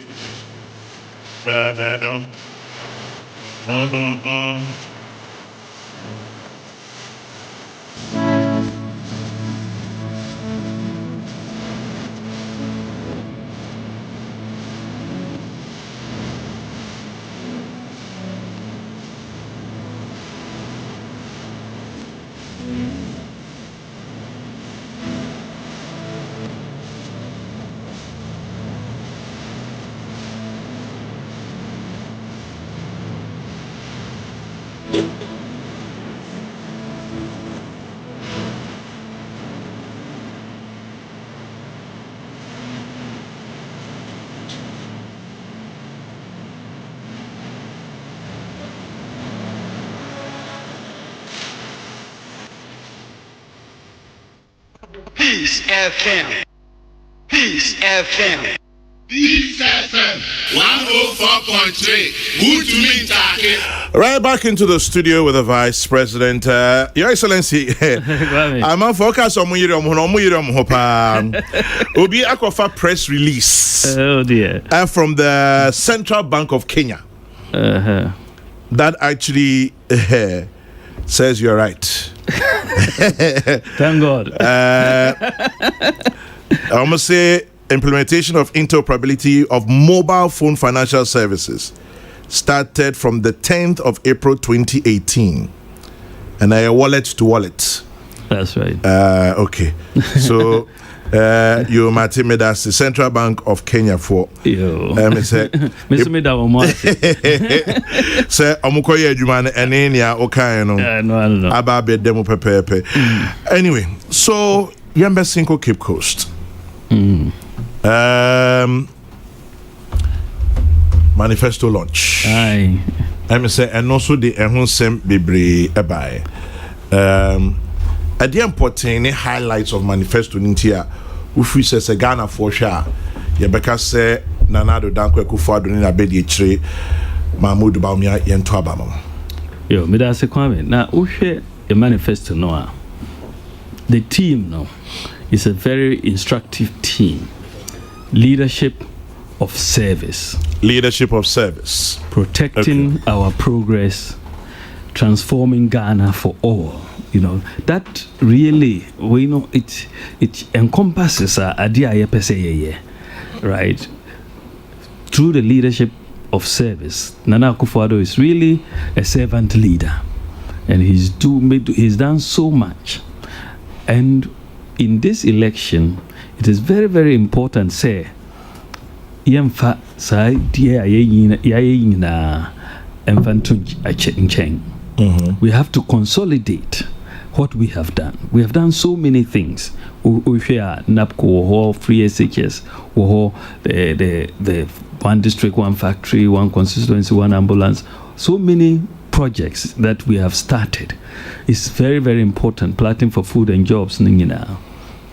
Say, we should consolidate that progress and we should protect it. Everything, because if you make a change, you will see an unwinding of the programs like free SHS. I have no doubt in my mind that the credibility and sincerity of the NDC on free SHS cannot be trusted. They give so many different versions of what they think about it, and meanwhile, as far as free SHS, they say they will review. What does it mean? Review, no. But bring a policy. This has been in place for the last 4 years. So now ABC. Now itima interrogating. But you say you review, it doesn't make sense. They said that they will restore teacher training allowances and nursing training allowances. But then they said that they never cancelled it in the first place. You don't understand. Loan be by. Yeah, but is the loan the same as a grant? What way be that? Is the loan the same as a grant? If you say you have replaced it, that means you've cancelled the grant. You cannot say you haven't cancelled it. This is even in English language, it's a simple understanding. The cancellation of a grant is not the same as introduction of a loan, right? Because the two are not the same. So, their credibility, they will say anything that they think they need to say to win an election. So even things that they have brought into being, they are trying to go back on some of those things. So we cannot risk our progress. And so the major part of this manifesto was part of let's protect the progress, because the manifesto the first part of it is accounting for our stewardship. So we go sector by sector. Kwame, we have put together sector by sector a list of almost 350 achievements that we have in all of these sectors over in the 289 categories. You can count about 350 achievements of this government in all the 17 sectors that we analyze in the manifesto. And they are so impressive. And there's sector by sector, you can see how much better we have performed. And so all of this progress that we are making in every sector that we can think of, we need to protect that progress in the interest of our people. So many people will be at risk if we allow the NDC to come into government with a very unclear program and an uncredible a program that is not credible, because their record is a bad one across the board that they are talking about. I can't see a sector where their record is better than ours. I can't. So why give up? We're creating more jobs. We're stabilizing the economy. We are growing agriculture, everything. So why change when you have something that is better than what was before, and the same old person wants to come back? So, we talked about accounting for our stewardship, protecting our progress, but then now we also in this manifesto talked about the impact of COVID and what we are trying to do to recover from the impact of COVID, and the CARES program that we have, COVID alleviation, revitalization of enterprises strategy that we have, project that we have to try to revitalize a lot of enterprises that have been affected by COVID, and we have that in the manifesto. Then we go to the final part of the manifesto, the two parts where we are looking at transformation and getting accelerated growth. And the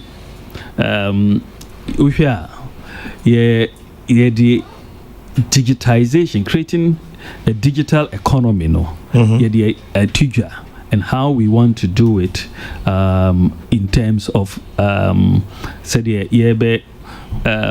reducing taxes on some of the digital devices, expanding broadband, and then creating these interlinkages created between the digital infrastructure already. So we want to let this country become the hub of digitization and a digital economy in West Africa.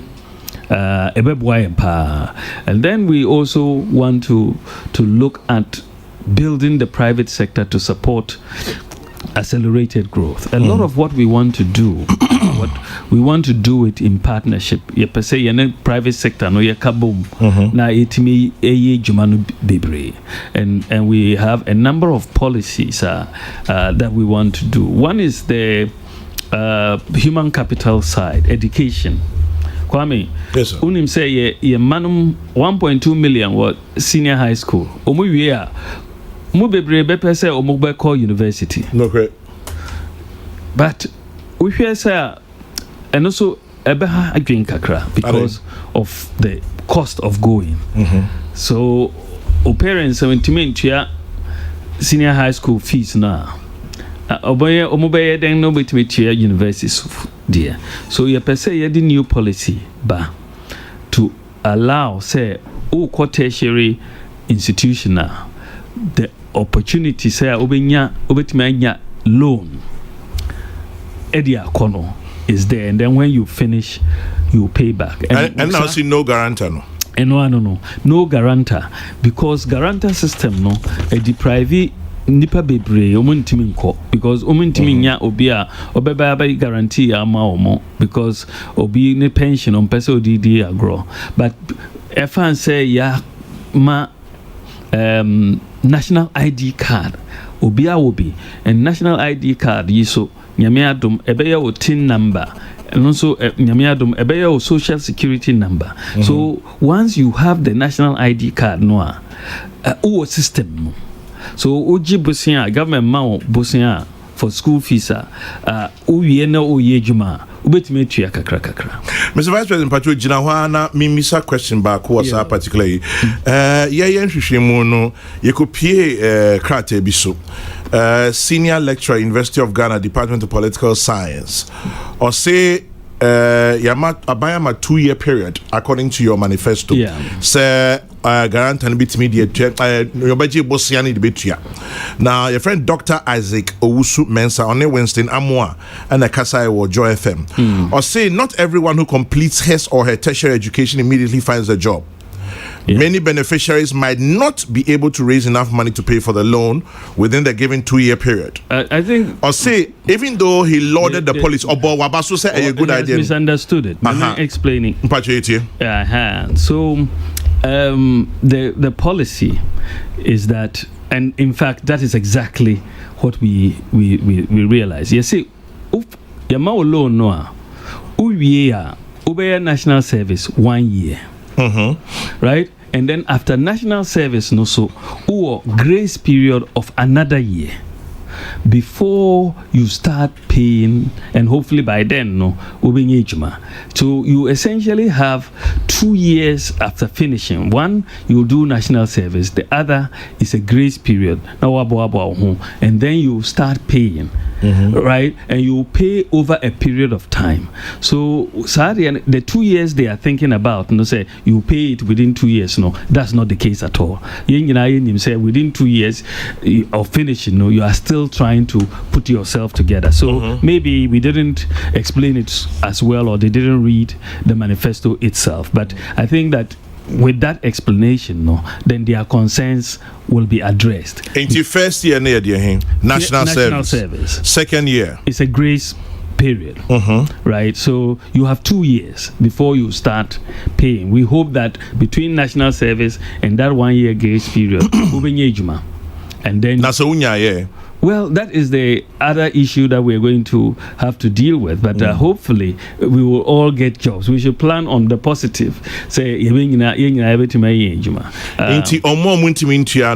allowance will be 5% might slip through, 10% might slip through. For any financial program, yes, you have to make those allowances. Any, whether it's a bank or non-bank, that some people may not meet up. Any day is also. But what is going to happen? Why we think it's so important with the structure that is being put in place, and say it becomes sustainable.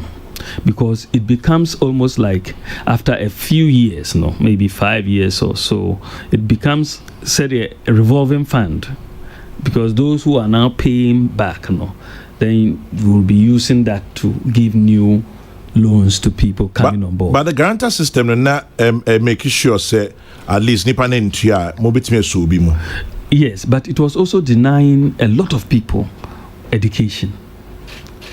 a lot of I talked to the Student Loans Trust a while before we guarantee mom. Yes, because Nipa, you're guaranteeing essentially with your pension, and a lot of people were not willing. So people were leaving, were not going to university simply because omunya guarantor. That was all. It was a big issue for them. So we believe that this is one of the benefits of digitization. The digitization gives us your national ID, and we can track you in the system.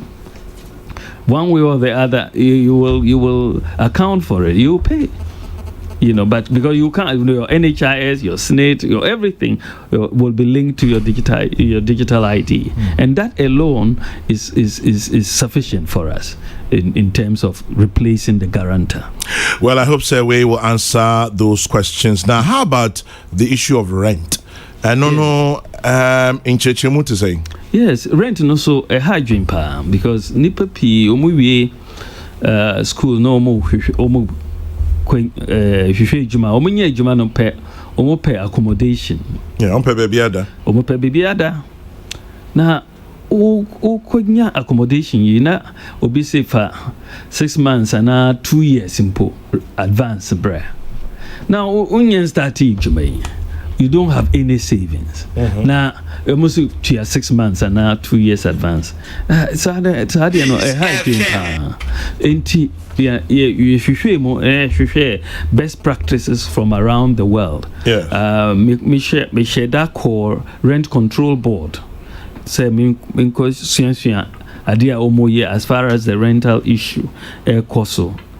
Now policies are say we'll have a national rent, allowance scheme.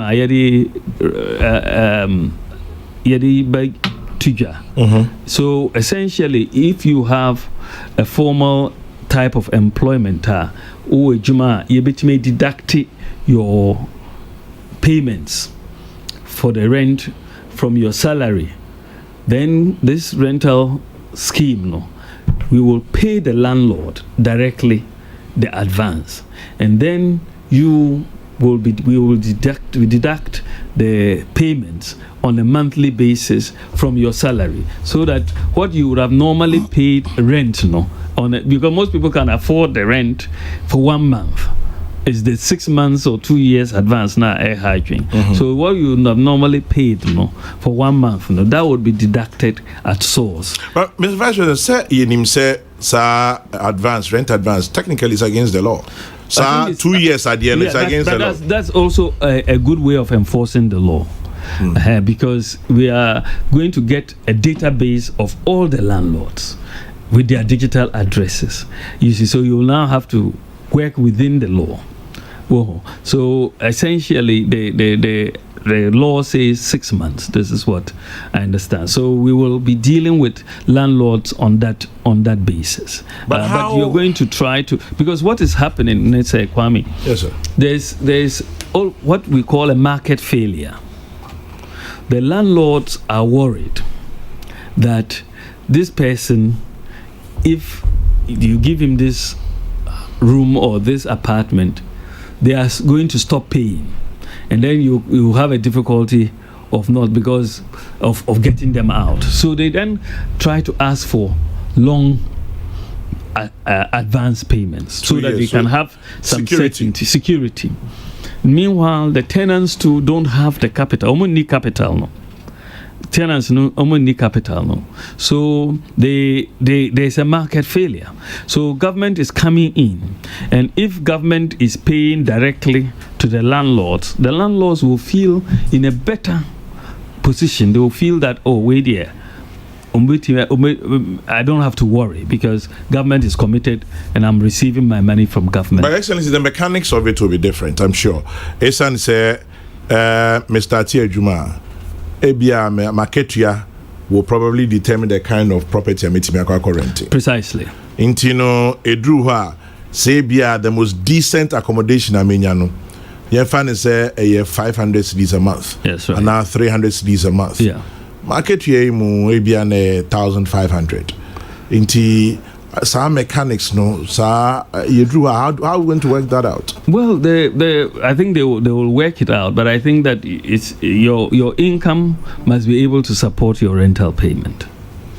Otherwise, you see what I mean? You 12,500 now, open rent 2,500 a day. So it's hard in so.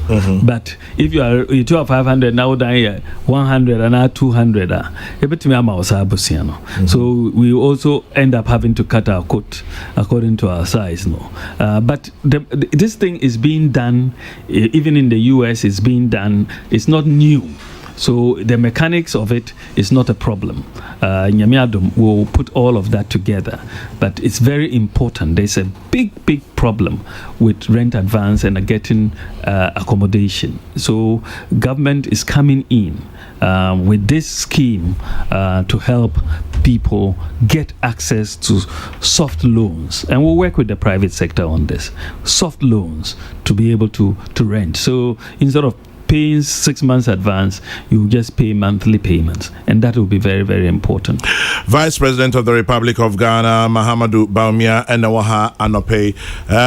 Let me say, for us at Kokroko, we're also proud. It's the very first time a sitting Vice President has honored us with his presence on this show.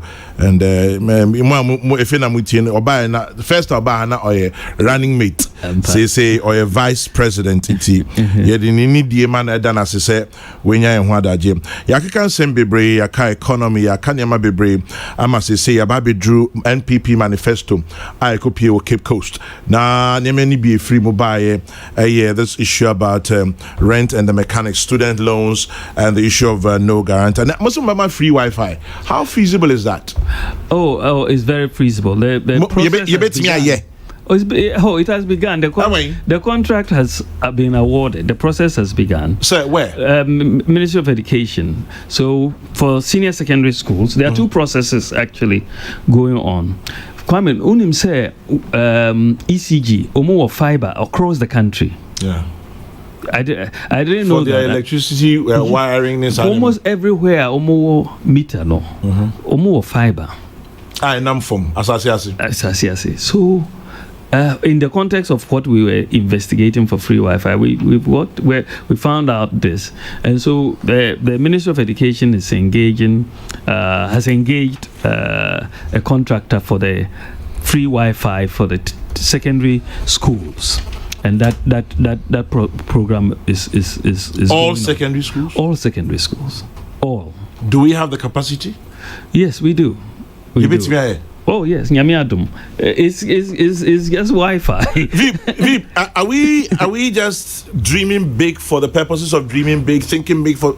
And now there's a concrete. Yes, but the point is that, as I said, if you get to the point, because we've talked to a number of potential service providers, and the Ministry of Education has chosen one of them, right? And this is not rocket science. Having Wi-Fi in a place is not rocket science. Other countries have done it. But sometimes your mind's not a limited kakra.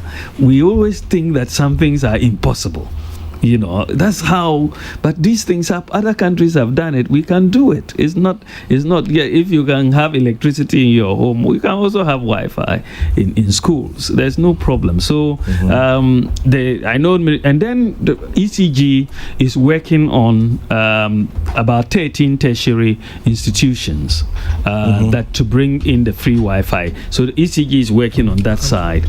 Ministry of Education is working on the secondary schools. And we will see a major, I think, change in this area next year, inshallah. Interesting. Let me look at two other areas and then slowly add in housing. Yeah. You say State Housing Company is here. You say there are other projects going on. Housing area. One of the biggest complaints that it is called affordable, but it's not. Mr. Vice President. Yeah, thank you very much. Manifesto the housing sector is where we have tried to attack this thing from a three-pronged approach. which is first is that there are a lot of people who cannot buy homes. They can rent, and the rental assistance scheme, the rental assistance scheme, where we are giving loans for people to pay rent, is one of the ways we are dealing with that category of people. Then you also have people who really who are very low income and need housing. And what we haven't focused on, any low income housing. We keep talking about affordable housing, and that tends to be more for the middle class than for the low income.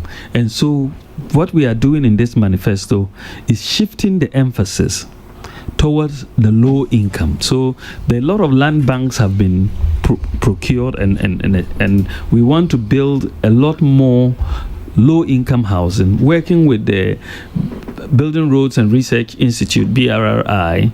We've already talked to them about designs using local materials for the low income houses, because that then brings down the cost.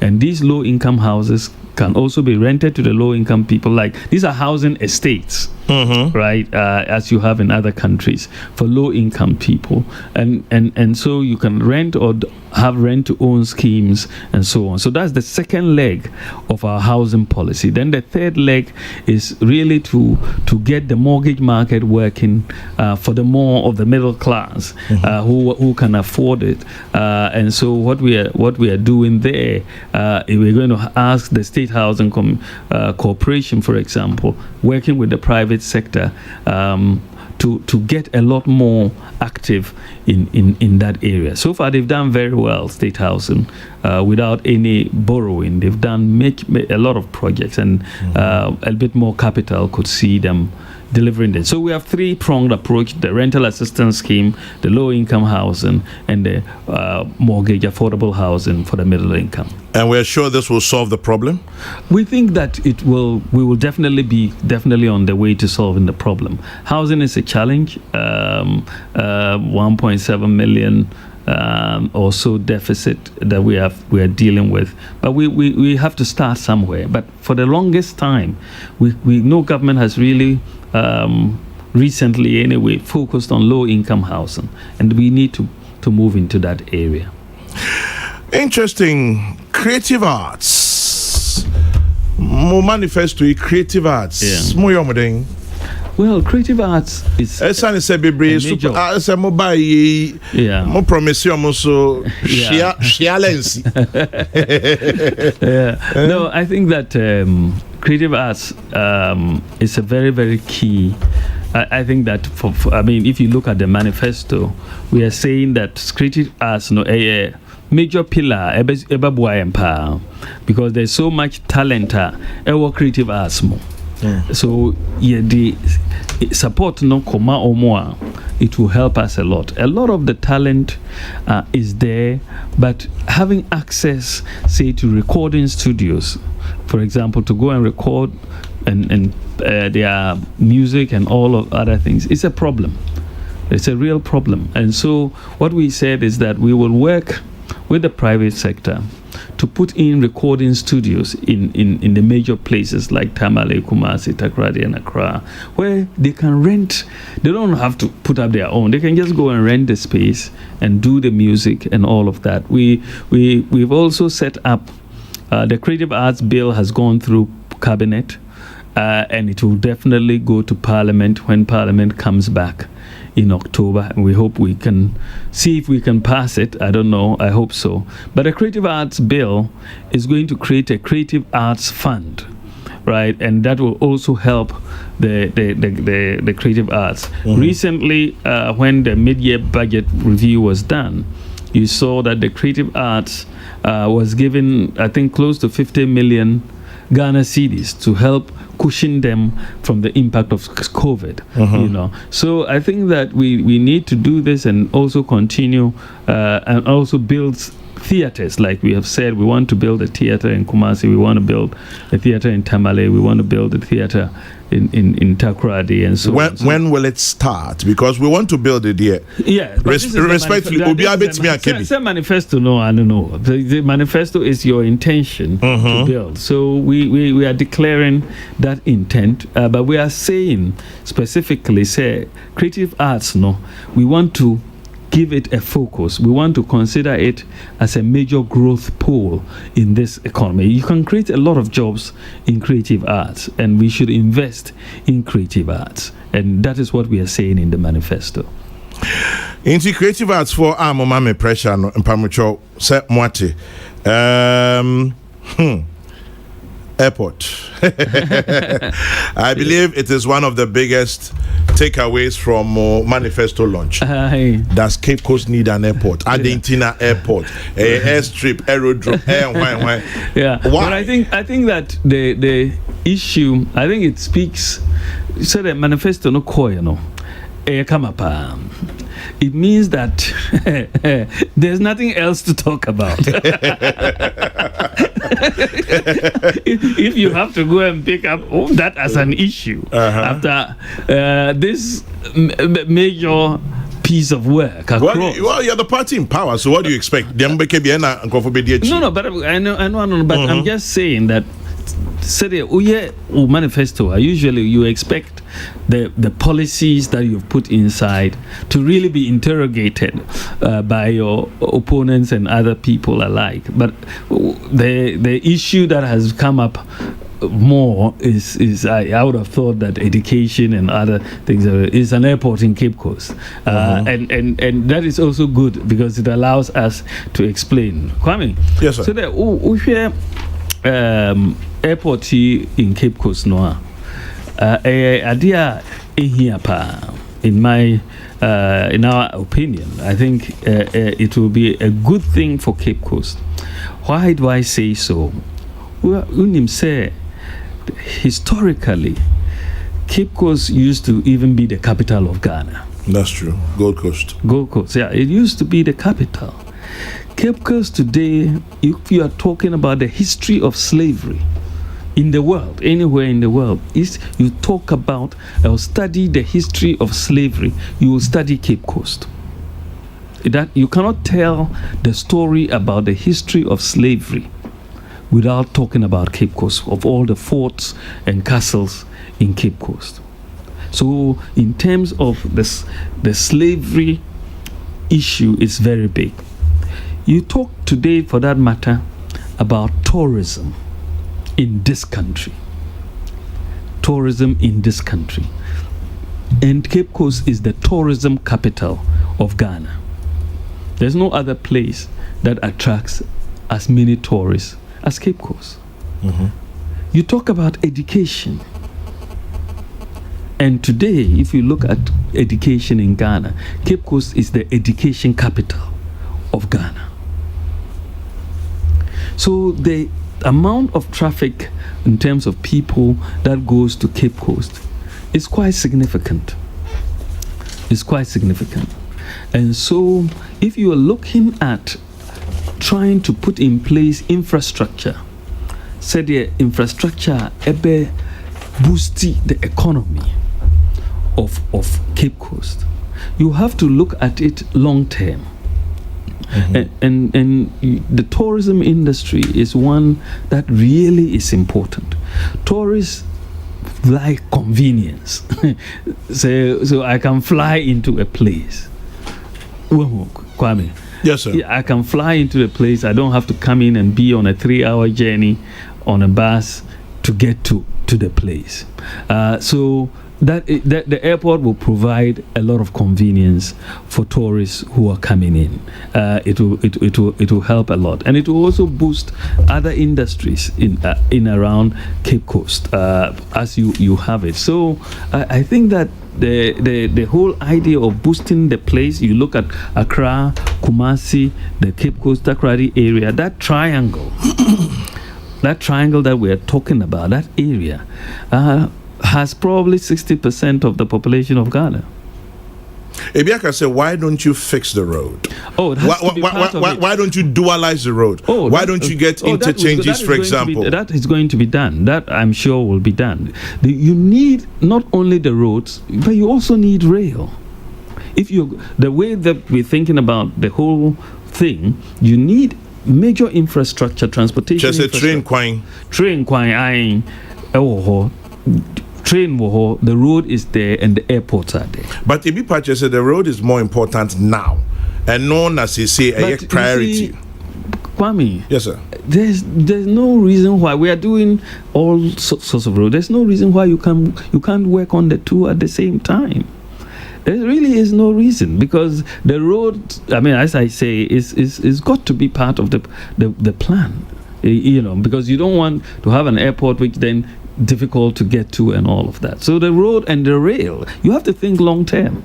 We're thinking rail, we're thinking roads, but that is going to be on the basis of that infrastructure. It will boost the economy of the central region, really boost it. And this is the fourth poorest region in Ghana. The fourth poorest region. So in reverse, can the region support an airport? It's the fourth poorest region. Yes, you want to put an airport there, you want to put rail. That precisely, that in fact the airport will boost the region, right? In terms of economic growth. It will, because there will be more people coming in. There are many people who would like to go to Cape Coast, but may be thinking about how inconvenient it is. Travelers from abroad and all of that. You provide the infrastructure not only for Cape Coast, but between Cape Coast and Kumasi, Cape Coast and Accra, Cape Coast and Takoradi, and all of that. Then you are boosting economic activity in the area. I did a little background check. Apparently, Cape Coast Airport has semi yesterday. It's not new. Airport. Is it a vote catching buying gimmick? Oh no, that cannot be the because this conversation has been going on for more than 20 years. Yes, and so I mean, as you said, so many things have been going on for more than 20 years in Ghana, but the time has come for us to put that as a key policy to undertake, a key piece of infrastructure. Of course, you're going to try to get this done on a BOT basis, if possible, so that government is not really expending a lot of money in that direction. And so it is an idea whose time has come. And I believe that the people of the central region deserve an airport. In fact, there's more of a case for an airport at Cape Coast than there was for an airport in Ho. There's more of a case for it. But I didn't see a lot of resistance to the airport in Ho as I'm seeing the airport in Cape Coast. But in terms of the tourist potential, Cape Coast is bigger. Fine, it's good that we have an airport in Ho, that's fine. But I'm just saying that the economic case is stronger in Cape Coast. Much stronger. Much stronger. Yeah. Well, we're wrapping up slowly, Your Excellency. You mentioned the automobile industry, and VW is here. Toyota is coming. Yes. Hopefully, that's what you just told us. But your own, there's Kantanka. Ebi Pache said we're not giving Kantanka the same push or the same incentives that we are giving the VWs and Toyotas. There's also the Second-Hand Car Dealers Association. They are up in arms. And almost Thursday, as a demonstration, it's and said, you're not treating them fairly. Okay. What are we doing about our own? Oh, thank you very much. I think they said the incentives to Kantanka are really no different from the incentives to VW. The automotive policy applies to all players, equal level playing field. So the idea VW and I said Toyota, sad you know Kantanka. And in fact, we are actually buying cars from Kantanka, from what I understand, and so on. So we want to boost Kantanka. And they are doing some very, very good vehicles, even electric vehicles now, smaller vehicles. And so it will be. And what we are also doing with the automotive policy is we are introducing a leasing arrangement so that there's an economy. so that people, whether they are bus drivers or trotro drivers or nurses or doctors, you can get your vehicle brand new in Ghana without having to pay import duty, and you pay for it over time through leasing arrangements. So, if you are a teacher and you don't have money, because you have the whatever your national ID and other things, government bit me abwawo. Now what car no for. So adi ayehwe ne say bus ne trotro ne taxi ne omutme ato sakaya ye manufacture wa Ghana yi. And so we'll create the jobs here and make it sustainable. So the automotive industry, we want to add to it the leasing policy. So the nipa bit me ato saka seeing na spare parts so I think it is very important. I think Second-Hand Car Dealers Association, the Minister for Trade and Industry, is engaging them, and I think that they will continue to engage. But I don't really think that they should really. I don't really think that there should be a demonstration or anything like that. They should sit down and talk, and then we'll see where we can meet them and explain what is going on to them. Quick one also, traditional medicine practitioners. Almost say in your manifesto you mentioned them. They have indirect jobs to over 3 million people. Now I must say my manifesto say you provide them support you man chechim enti omontiasie. Yes, sir. Okay, so I think that there is a general policy direction say traditional medicine is very important and we should support the industry. The details we will flesh out, of course, we will discuss with them, but the Ministry of Health will handle those details. Yeah. Into traditional for Mate. Then somebody has just sent me this one. The Town and Country Planning Department in the Central Region actually started feasibility work on this airport in 1996. Okay. And it goes on and on. Unfortunately, it's a bit too long, and so I'm unable to read it. Your Excellency, how do you assess election 2020? What are you saying? Well, say, na 2020, it's 3 months away. Yes. I think that the Akane say yeba ko apro na ye kan chire obia ejuma ayaye. Said ya mama Nana Akufo-Addo obedi president within the last 4 years ejuma say na ayaye. Mimi gidi say yetimi communicate ye policies and how they have benefited people. Then the people will look at us favorably. And so, but we don't want to take anything for granted. Yes. So, we have to work hard, but pray and leave it in the hands of God. Are you saying that you're not in a comfortable lead? Definitely not in the type of comfortable lead that our opponents were last time. We'll leave that one for them. But you have hope. Inshallah. Oh, very much so. Very much so. It's a lot of work, Kwame.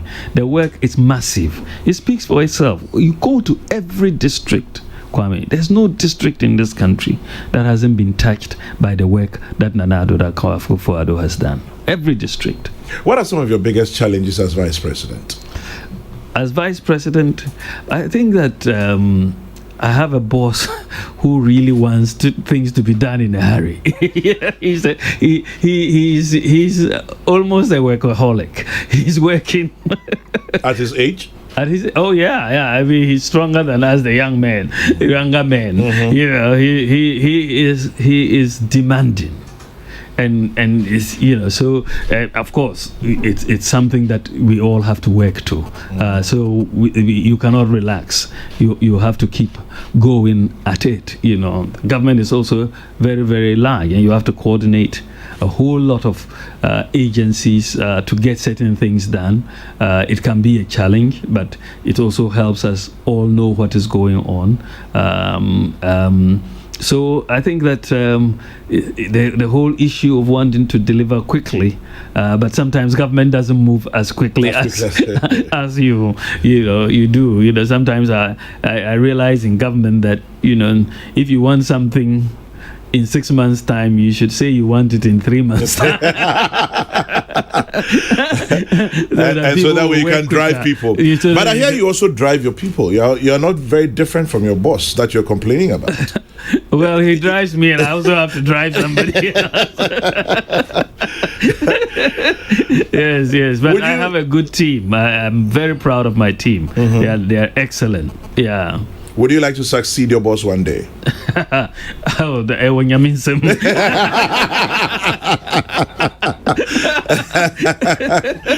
I'm very happy working for my boss. He's a great boss, and that is all I'm thinking about. But Ewanyaminsem, whether you succeed in one day or not. Yeah. Everything has to be God. Papa. Yeah, so you really have to just work. Do your work when he gives you the opportunity. Anything that comes afterwards, if he wants it, it will happen. If he doesn't, it wouldn't happen. Then you shouldn't be worried about that. I'm focused on my work. You sound like a content man. I am very happy with what I'm doing. I'm very, very happy with the responsibilities I'm doing. I'm very happy with the opportunity to bring real change to the lives of people, to support the vision of the President, Nana Akufo-Addo, and I'm very happy about that. On a very, very, very light note, Samira Konfanseman. You're Konfanseman. Obisi Mbisa said, does you're going to Fanseman those days have anything to do with the airport? We realize how difficult it was. You went through a lot of hell going to see her, so Samira is part of the reason why you want an airport in Cape Coast. No, it's good. First time we've had a vice president here, and we're very grateful for your time. Yadasi Bebre said, okay. And you're not dancing in okay. You're dancing in Sra. Okay, Mr. Dancing in Sra. Have a beautiful day, Your Excellency, and thank you very much again. Thank you very much. 23 minutes past 11, Vice President Mahamudu Bawumia, our guest this morning on Kokoko right here on Peace 104.3. Into Tunkwe.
Okay, what else can I say?